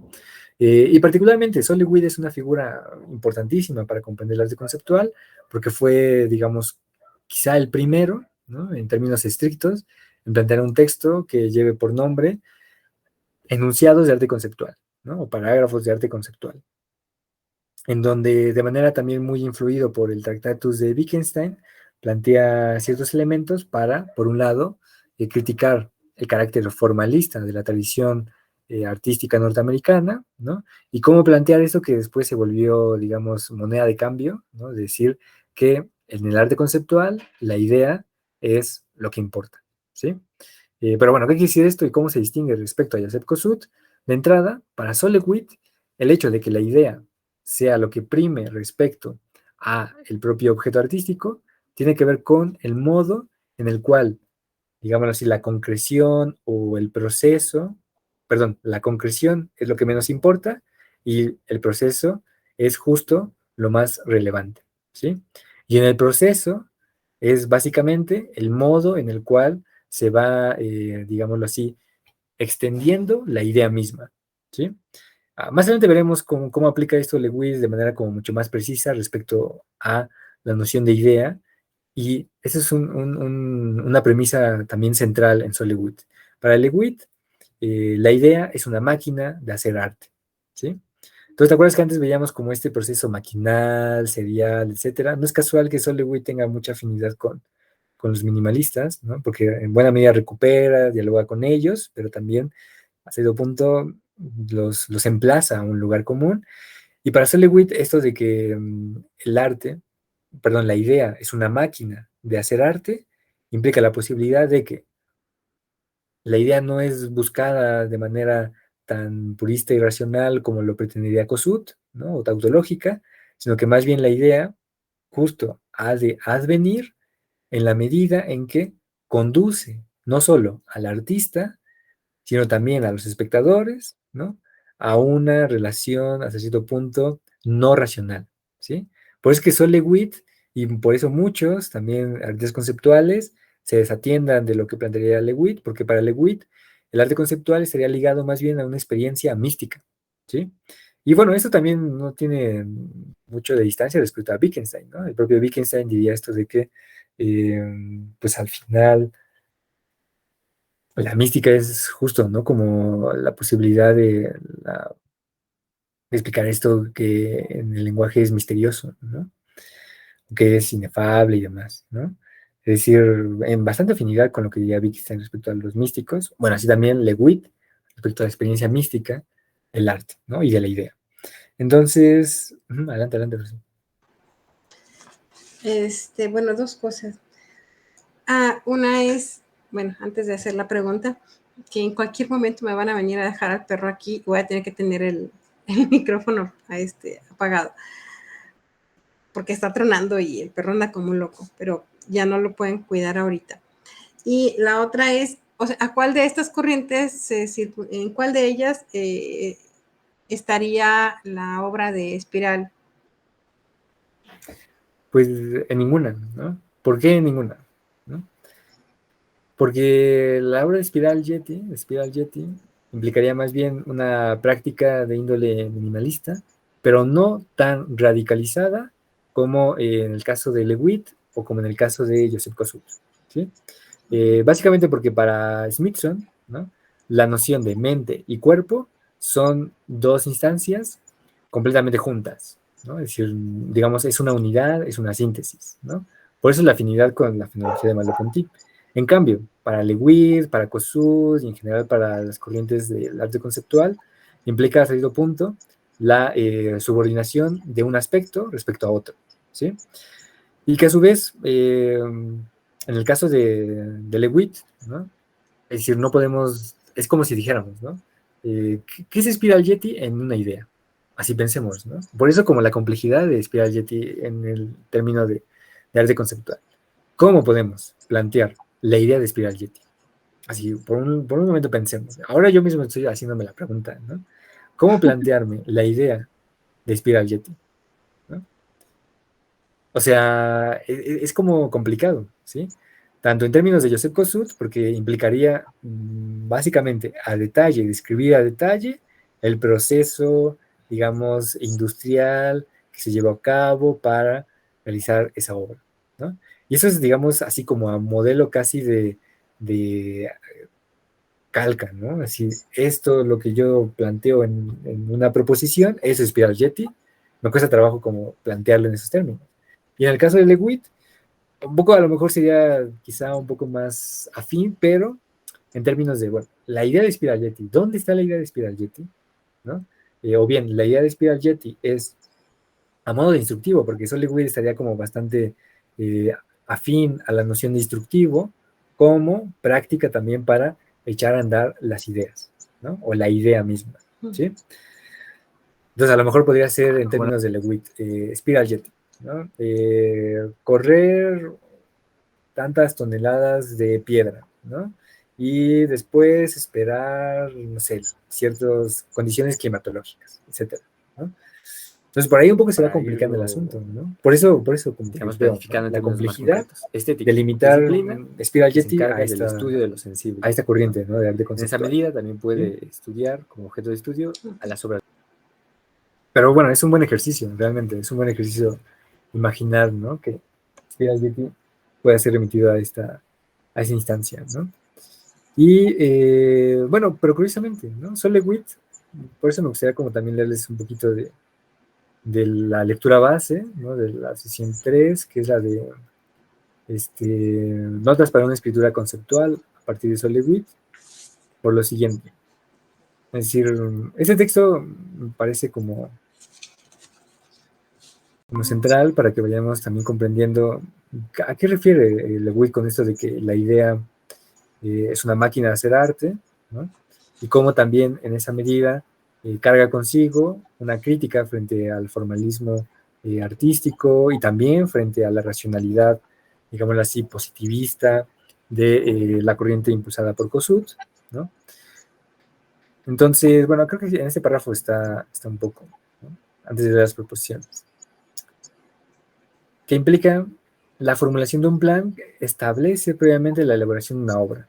Y esto, por ahí va el asunto de que el artista previamente tiene que pensar de manera hasta cierto punto detallada, ¿no? La idea misma. De lo contrario, pues no podría, digamos, extenderse como obra, ¿sí? Y es aquí lo importante, no es el final, perdón, lo importante no es el final, o sea, el resultado o producción de la obra terminada, sino lo previo, la idea, ¿sí? Por aquí también vamos notando algunas diferencias, perdón, respecto a Kossuth. Para Lewitt, lo importante es la idea, ¿no?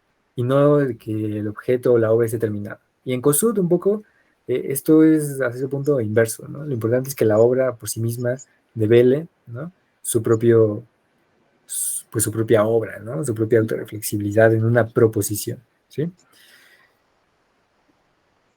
En aquella idea puede caracterizarse como una máquina, pero para que dicha máquina pueda andar es necesario delimitar con alto grado de precisión qué es lo que se pondrá en marcha.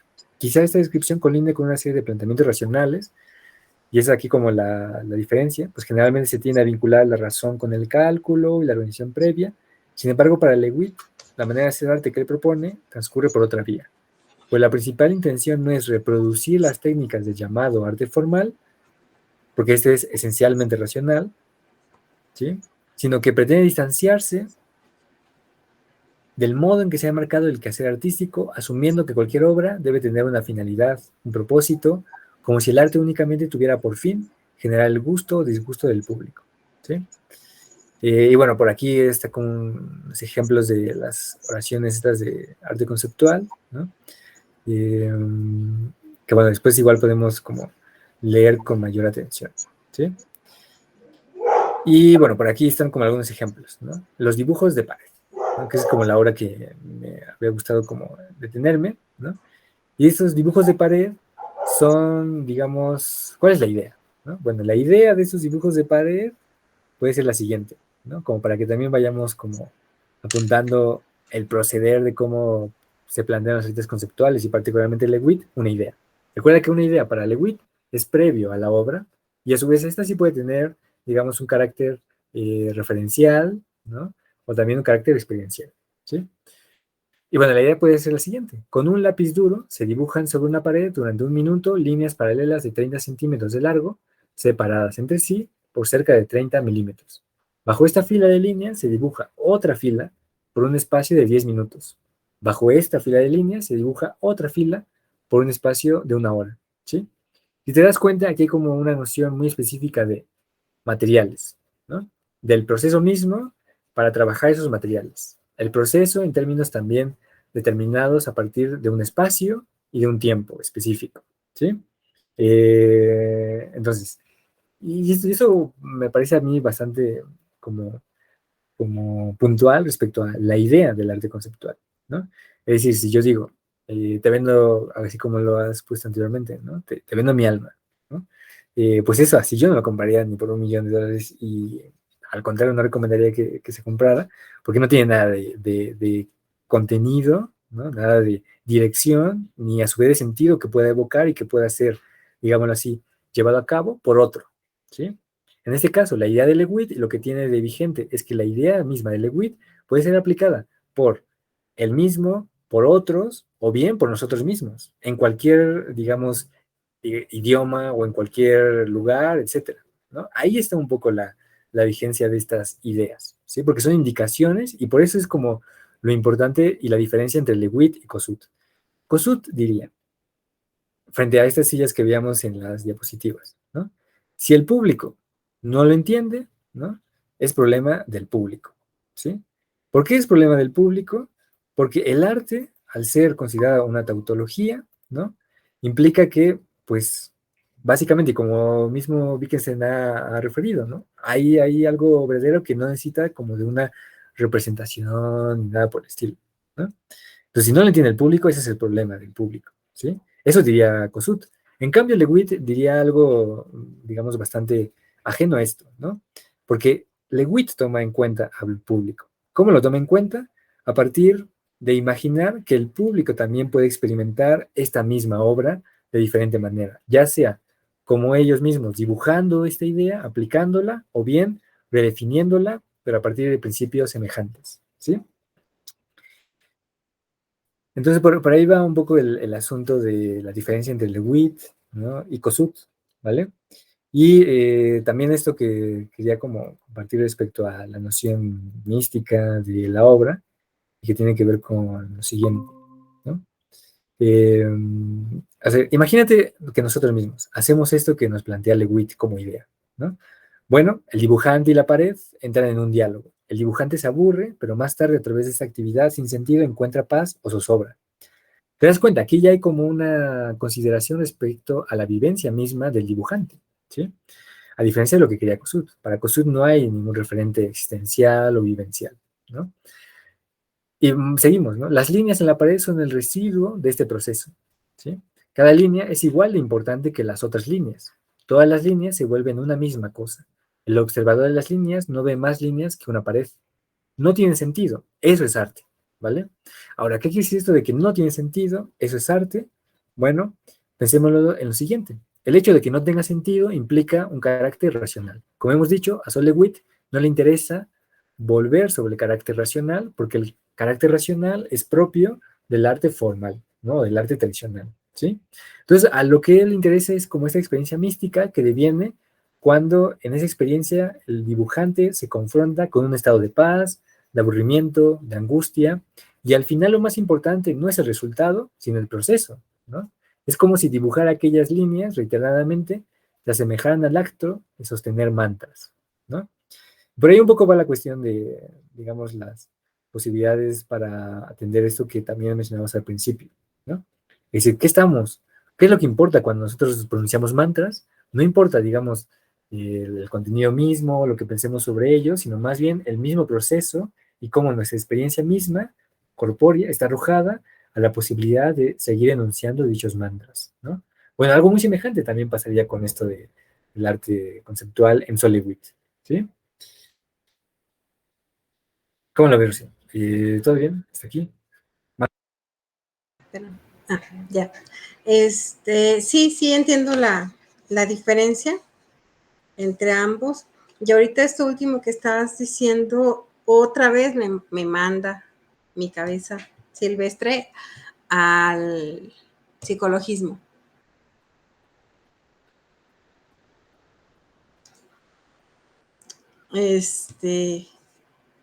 No sé, o sea, y sobre todo por eso que me habías mencionado que casi siempre tratan como de inicio, bueno, pintar raya entre el psicologismo y lo que ellos están haciendo, todo, bueno, los filósofos. Y bueno, por lo que entiendo aquí, el artista debe de tener una, um, no sé cómo decirlo. Es como si el filósofo se legitimara como artista, ¿no? Porque es el que está pensando allí, es el que está proponiendo ideas. O sea, yo siento que aquí no es nada más así de ver el arte desde una perspectiva filosófica, no de crítico tradicional de arte, sino también como creadores, porque las ideas, bueno, los creadores de ideas ahí en todo caso sería el filósofo y pues no sé. Justo, A ver, dime. justo, Ya, justo, ya, pero es ya que, me sacaron aquí al perrito, así que si apago sí, el no, micrófono es porque sí, está no, no te ladrando. preocupes. Justo, pero es que esa es la intención, ¿no? Al final, creo que uno de los grandes aportes del arte conceptual es que los creadores y las ideas, pues evidentemente no son dueños de algunos, sino que son, digamos, parte de la propia experiencia humana, ¿no? Y en esa medida, nosotros mismos podemos ser creadores, ¿no? Y si nosotros mismos podemos echar a andar esas ideas, ¿no? Y por tanto, no únicamente es labor del filósofo, ¿no? O bien del psicólogo, etcétera, ¿no? Es decir, sino que más bien todos, ¿no? Y por eso como que es que hasta ahorita pues hemos visto evidentemente solamente como la tradición norteamericana del arte conceptual, pero bien podemos acercarnos a la tradición, digamos, europea, ¿no? Eh, bueno, a lo mejor Joseph Beuys, ¿no? Lo pongo aquí en el chat, que a lo mejor la pronunciación no fue como tan correcta, ¿no? Joseph Beuys, ¿no? Joseph Beuys, así es francés, ¿no? Y es un, digamos, un artista interdisciplinar, ¿no? Pero él tiene una premisa que me parece una premisa pedagógica muy sugestiva y que tiene que ver que todos los hombres son artistas, ¿vale? Todos los hombres son artistas, y todo el ser humano es artista, ¿vale? Entonces, ¿qué quiere decir esto y cómo lo podemos vincular? Justamente a la posibilidad de que nosotros mismos podamos plantear ideas, ¿no? Ser creadores, básicamente. Y creo que esa es la intención, y por eso al principio como que me interesaba no centrarme tanto en COSUT, porque para COSUT eso sería como no tan afín, ¿no? Si solamente serían algunos, ¿no? Los que pueden, ¿no? Tener en cuenta estas relaciones, ¿no? Pero para Lewitt no. Inclusive Lewitt es muy criticado recientemente, o bueno, en los últimos años y así, porque él tiene, imagínate, una especie como de empresa, ¿no? En la cual las obras de arte que él plantea y que registra con su nombre o que se muestran en exposiciones, no las realiza él, sino, digamos, otro grupo de artistas, ¿vale? Es como si básicamente, ¿no? Tuviéramos una fábrica, ¿no? Y en esa fábrica las ideas, nosotras no las desarrolláramos, sino que sean, digamos, otros, ¿no? Pero aquí, Que en la conferencia esa que les voy a pasar el link, decía la expositora que precisamente eso es lo que sucede ahorita con varios, o sea, que van, dicen cuál es la idea y son otras personas las que lo fabrican, en todo caso. Pero el autor, pues, es el que tuvo la idea. claro, pero ahí está la cuestión, ¿no? Es decir, yo en lo particular, así si me asumiera como artista, sería como un gustazo trabajar con esa fábrica y aunque mi mano de obra esté como subordinada justo a la idea de autor, ¿no? Pues en el fondo, justo más bien entendería como por ese carácter, digamos, de lo anónimo, de la experiencia misma, de poner en marcha esa idea, ¿no? Y claro, aquí hay un problema que podemos atender más adelante, ¿no? Y que tiene que ver con la noción del autor, ¿no? La idea del autor en el arte contemporáneo y demás, ¿no? Que curiosamente, esta idea de la preeminencia del autor en el arte contemporáneo y particularmente en el arte conceptual, permitió que fuera después, digámoslo así, chupado, ¿no? O como bien podemos decir, cooptado por el mercado. Es decir, al mercado lo que justo le interesa o lo que facilita la circulación de una mercancía es a cierto punto también la etiqueta, en este caso la etiqueta nombre, ¿no? La etiqueta autor, ¿sí? Por eso es Es como que, el digamos, arquitecto, ¿no? O sea, él es el que fabrica el edificio, pero es el que tiene tiene la idea, hace los cálculos, hace todo eso, o tiene gente que hace, pero que los demás hacen en realidad la idea de él y la autoría es del arquitecto. Sí, exacto, exacto. Esa es como, y te digo, esa es una problemática a lo mejor que podemos desarrollar más adelante respecto a la noción de autor, ¿no? Y en qué medida podemos descentralizar esa idea del autor para que ahora las ideas no sean de, o de Soliwit o de otro, sino que sea como algo mucho más colectivo, ¿no? Ujú, Y eso lo vamos a ver, de hecho, es decir, más adelante cuando veamos el texto de Ticelli, ¿no? Y creo que por ahí veíamos uno de Yasna y Aguilar, ¿no? Si no lo subo, que tiene que ver más bien con una estética o con una forma de arte de manera colectiva, ¿no? Y no subordinado a la noción de autor y de, porque y cabe decirlo, ¿no? Tampoco podemos como mencionar o sea, debemos mencionar también los equívocos del arte conceptual y que tiene que ver, a mi juicio, también con esta forma todavía de operar respecto a la noción de autoría, ¿no? Pero bueno, igual eso lo podemos ver y desarrollar y problematizar más adelante sin problema, ¿no? Entonces, mira, creencias generales, que son a modo de resumen lo que hemos mencionado, ¿no? Priman componentes conceptuales de la obra por encima de sus procesos de ejecución y fabricación, ¿sí? Por otro lado, la manifestación primaria. Y esto es importante también para tenerlo en cuenta y porque en buena medida las prácticas artísticas contemporáneas son herederas de estas manifestaciones de arte conceptual. Porque, digamos, la idea puede resolverse en un texto, en fotografías, en videos o bien en objetos cotidianos, entre otros, ¿no? Por ahí también la noción de los medios también va amplificándose, ¿sí? Y esto es como importante. La idea es una máquina que genera arte o la subordinación de la materialización de la obra respecto a la idea, ¿no? Lo que veíamos con Lewitt, ¿no? Y esto es bien interesante porque yo les quería como plantear un ejercicio, ¿no? Que pensemos, bueno, a lo mejor ahora, ¿no? En el transcurso de estos días, tú misma, así, piense en una idea, ¿no? Que tú consideres que puedan desarrollar otros, sean artistas, sean, digamos, afines a lo que tú planteas en esa idea, ¿no? Muy semejante a esta idea que leímos con Lewitt, ¿no? Es decir, el dibujo, las medidas estas de la distancia entre las líneas, etcétera, ¿no? Así más o menos una idea como muy específica, ¿no? Eh, la multiplicidad de métodos es otra característica general del arte conceptual, y por métodos me refiero básicamente como a, digamos, ya sea el filosófico, el estructuralista, el antropológico, etcétera, ¿no? El ideológico, etcétera, ¿no? Particularmente el político. Y por último, el lenguaje puro y entidades puras como el número, ¿no? Es decir, eso es importante. El lenguaje, perdón, el arte conceptual no únicamente se basó en el lenguaje o en la proposición lingüística, o básicamente en general en las palabras, sino también en los números, ¿sí?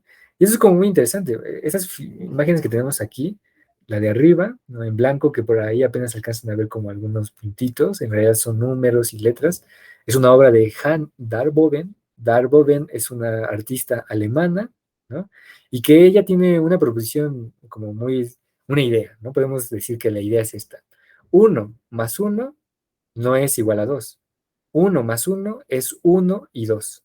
¿Sí te das cuenta de ello? O sea, el y es como pensar, uno es uno, 2 es 2, ¿sí? O sea, no son 3, ¿vale? Entonces, como que esto nos remite también a la propia, digamos, autorreferencialidad del número, ¿no? A la pureza misma del número, ¿sí? Y eso es como con lo que trabajará Han Darboven a lo largo de su obra. Y bueno, es una artista conceptual alemana que justo fue como de las más eh, importantes en esa década de los 60, 70, ¿no? Por ahí al lado está la obra de Onkawara, ¿no? Onkawara es un artista que nació en Berlín, pese a que su apellido tenga como sí, como una reminiscencia oriental, ¿no? Y bueno, Onkawara, ¿no? También trabaja con números, pero en este caso con una referencialidad que tiene que ver con las fechas, ¿no? Y con las fechas de cómo a partir de las fechas se va describiendo cierto proceso, pero en este caso el proceso ya no es ajeno al autor, sino que es la vida misma del autor, ¿no? O sea, la vida misma del artista es lo que queda registrado en esas fechas, ¿sí? Es como una especie de diario, pero que se vuelve como un asunto público y demás, pero que sigue tomando en cuenta estos referentes, ¿no? Por eso es que por ahí vemos fechas, ¿no? 66, 67, 68, etcétera, etcétera. ¿no? Y otro artista que ves aquí, que es una captura de un video de Marcel Brod, no sé cómo pronunciarlo, ahora lo escribo, ¿no? Y este Marcel, ¿no? Si quiero pasar el nombre completo para que también lo puedan buscar, porque mi pronunciación así en francés es como terrible, pero él lo que hizo, lo que estás viendo ahí en esa captura, es lo siguiente. De pronto tomó una pluma, ¿no? Con tinta, una hoja en blanco, ¿no? Y empezó a escribir. Pero esa escritura estaba asediada por la lluvia. Es decir, estaba lloviendo en ese mismo momento, ¿no? Entonces lo que intentaba hacer era justamente eso, ¿no? Como una suerte de escritura a la nada, ¿sí? Entonces, como que esta cuestión a lo mejor a nosotros nos parece como un gesto más que una obra, pero me parece que plantea elementos que podemos aún tomar en cuenta hoy en día, ¿no? Así como la ilegibilidad de la obra, no únicamente se remite a la posibilidad del alfabeto, sino también a otras dimensiones que, digamos, son o escapan a nuestra posibilidad de apresarlos en una lectura, ¿sí? Entonces, bueno, en cuanto cargue esto de Marcel, es que se pronuncia Marcel Brod Heathers, algo así. Pero te digo, mejor lo escribo para que no quede distante. Y esta obra que ves aquí, por último, que es una línea, esta es una obra como muy interesante porque Douglas Huebler, otro artista norteamericano, debajo es una línea, básicamente es una línea. Lo que hay debajo de esa línea es lo siguiente. Esta línea gira sobre su propio eje a una revolución de un día, ¿sí? Entonces es interesante porque justo es como plantear en qué medida la noción misma también implica una extensión no solo de número, de palabra o de, digamos, algo que va más allá de los trazos, sino estas intenciones geométricas, básicas como la línea, ¿no? Entonces, evidentemente nosotros vemos una línea estática, ¿no? Pero ¿en qué medida podemos notar el movimiento cuando justo este se mueve sobre su propio eje a una revolución de un día? ¿Te das cuenta? Es decir, es como un impacto espacial, ¿no? Y también un espacio de movimiento, ¿no? Bien interesante. Entonces, por ahí un poco las obras que quería como mostrarles. Evidentemente, y esto también da cuenta de un rasgo importante, ese es el artista que decía de Brock Hires, ¿no? Algo así. Y Y bueno, la recepción, ¿no? Que es aquí como un poco a modo de resumen, tal cual de lo que hemos tratado de atisbar, ¿no? Tres recepciones, ¿no? De manera a cierto punto negativa, ¿sí? Pero que son reales, ¿no? Es decir, es lo que pasó con el arte conceptual. Por un lado, Lucy Lippard, que es una gran teórica del arte conceptual, probablemente una de las teóricas que, digamos, ayudó a la conformación misma de la noción de arte conceptual. Ella tiene una obra que se llama Seis años de la desmaterialización del arte o del objeto artístico, y que básicamente plantea una especie de cronología de cómo a lo largo de 6 años el objeto artístico se fue desmaterializando. Entonces, es un libro muy interesante, ese de Lucy Lippard. Lucy Lippard plantea, en un epílogo a ese mismo libro, que en 1969 parecía que nadie, ni el público, pagaría por una fotocopia que hiciera referencia a un acontecimiento pasado, por un grupo de fotocopias que documentaran una situación, etcétera. Era posible que esos artistas se liberaran de la condición del mercado, como de hecho fue en un principio, es decir, no estaban como tan, digámoslo así, presos de la dinámica del mercado. Pero 3 años después, los conceptualistas más importantes están vendiendo sus obras muy caras. Evidentemente que cualesquiera que fueran las revoluciones menores en la comunicación logradas por la desmaterialización del objeto, y eso es como importante subrayar, el arte y los artistas de una sociedad capitalista siguen siendo un lujo, ¿sí? Y eso es importante. Y por ahí se me pasó como a Hola referir a Adrián, buenas noches. una Hola imagen que José. es esta de aquí, esta imagen de verde.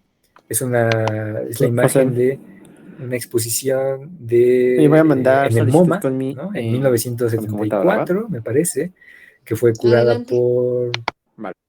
McChain, ¿no? Y que se llama Information. Entonces, imagínate, en esa exposición junto a cientos de artistas conceptuales de aquella época. ¿Y qué es lo que permitió esta exposición? Por un lado, la institucionalización de la práctica del arte conceptual, ¿no? Y por otro lado, también la posibilidad de enmarcarlo en, ahora no, en, digamos, en obras y demás, o en museos y en galerías, sino ahora en libros, ¿sí? Y esto es bien interesante porque justo fue la forma en la cual terminó siendo cooptado por el mercado, ¿sí? Y que destaca también Ursula Meyer cuando dice, el arte conceptual acabó siendo asimilado por el mercado en forma de libros, comentarios, fotos, diagramas, etcétera, y no retornó al objeto artístico tradicional. Claro, logró su cometido de no ser objeto tradicional, artístico, pero no logró el cometido de ser cooptado por el mercado en términos de lugares comunes como los libros, los comentarios, las fotos, etcétera, ¿sí? Y por último, esta de Max Kosloff. El arte como idea era profundamente conservador. Depende mecánicamente del contexto artístico, actuando pasivamente ante el progreso de este contexto. Carece de expectativas. Esta postura es excesivamente tautológica porque destruye toda distinción entre la actitud del artista, su producto y la respuesta estética. Bueno, aquí creo que claramente se dirige a Joseph Kosuth, pero que de algún modo también tiene cierto, digamos, cierta verdad, ¿no? Cuando decimos que el arte como idea, pues evidentemente es conservador y que se relaciona con esto de, al final, el arte y los artistas de una sociedad capitalista siguen siendo un lujo, sea arte conceptual, sea arte minimalista, etcétera, ¿no? Y eso también como para valorarlo en términos de nuestro propio contexto, ¿no? En el contexto latinoamericano o en diferentes contextos pedagógicos, es decir, cómo le enseñamos, digamos, a los niños, ¿no? Ese tipo de arte, cuando en el fondo implica justo, digamos, todo esto que hemos visto, ¿no? Que a lo mejor a nosotros nos costó bastantes años en llegar a esto, pero es como complicado, ¿no? De plantear y al final sigue siendo un lujo, ¿no? Es decir, como que hay cuestiones importantes por ahí que valen la pena y que son más necesarias de atender, ¿no?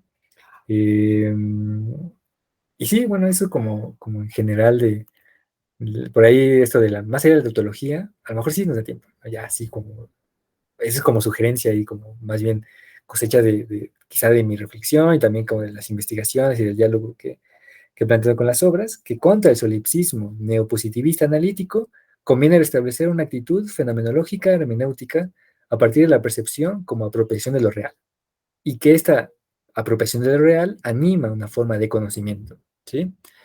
Tampoco asumamos el concepto de manera aislada, sino en virtud de su materialidad, referencialidad y carácter procesual, ¿sí?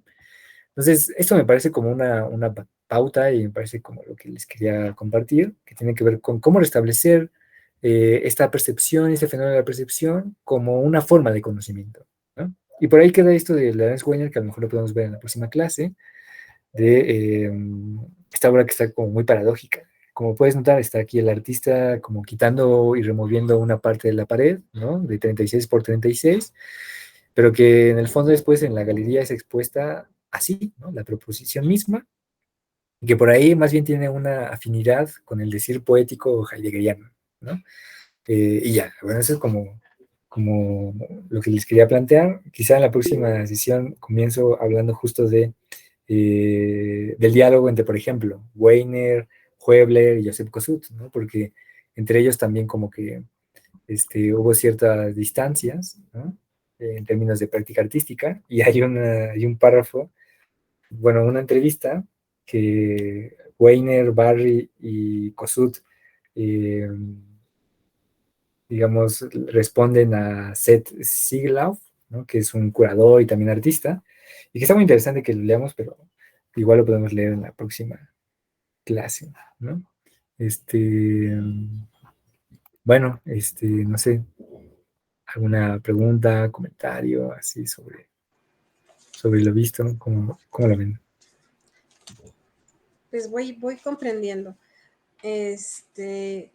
Del texto de la base 2, me gustaría, pero yo creo que ya será para la próxima sesión, que habláramos un poco más de la última parte que viene aquí, cuando hablas ya acerca del lenguaje.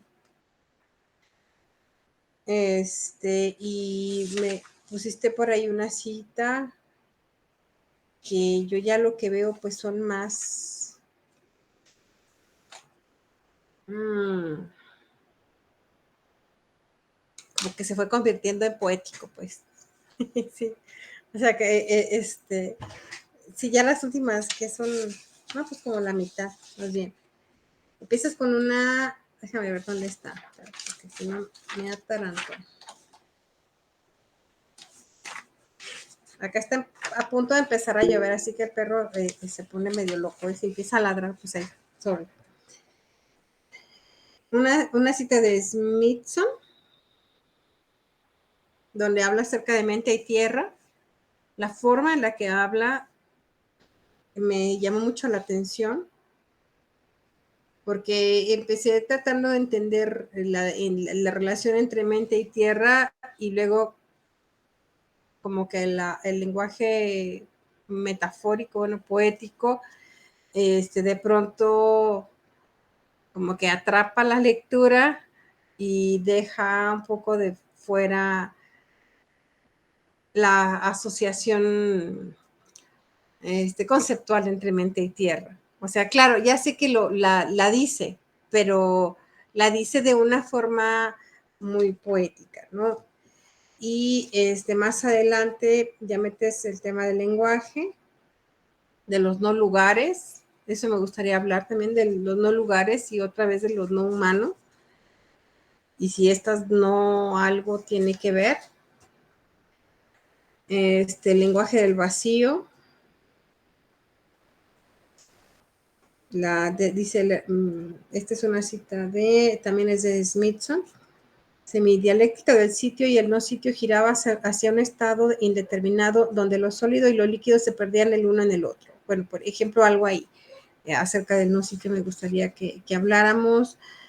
La poesía como la abismal materia cruda que recoge un lenguaje moribundo, desgastado, pero nunca muerto. Eso me gustaría platicarlo.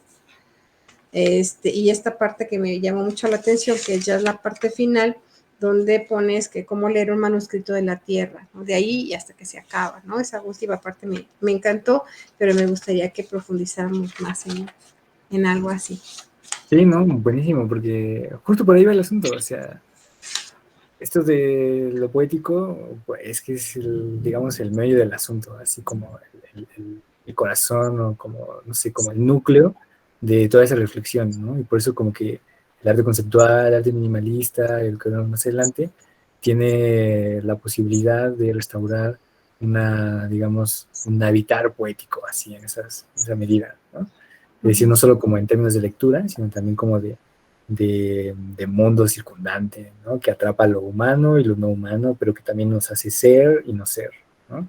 Entonces, por ahí va un poco el asunto, de hecho. No es casual que tenga como este tono poético, ¿no? Pero sí, desde luego, buenísimo. Podemos comenzar por ahí, desde la siguiente sesión, y sí, en cuanto puedas avanzar también con la lectura de Lewitt, claro. También va diciendo cómo podemos irlo retomando. Ya para cerrar, la próxima sesión tiene que ver un poco con el tema de pensar es escribir, el problema de la escritura, y un poco como que pasaremos como a un ámbito ya no ni de arte conceptual, ni de arte minimalista, sino más bien la hora de arte, digamos, de la máquina, ¿no? Pero en términos de la escritura misma, ¿sí? ¿Y por qué el problema de la escritura? Es un problema a mí que me parece bastante serio y que me interesa también anudarlo a estas prácticas, porque en el fondo, tanto el arte conceptual como el arte minimalista escriben de una forma o de otra, ¿no? Entonces, por eso también es como, digamos, el puente, ¿no? Entre un paso y otro, ¿no? Para después ya arribar como a lo más, digamos, contemporáneo, que tiene que ver con pues ya, lo que veremos respecto a la ecología de las máquinas y todo eso que veíamos en un principio, ¿vale? Okay. Entonces, pues así va el asunto, ¿no? Sigue con las lecturas y igual si puedes ir agregando los vínculos y todo lo que vayas viendo, agregarlo por ahí al pad, ¿no? Sí, lo comparto. Para que lo podamos bosquejar y así, y recuperar. Me parecen como muy buenos esos apuntes, ¿vale? Okay. Muchas gracias. Gracias a ti.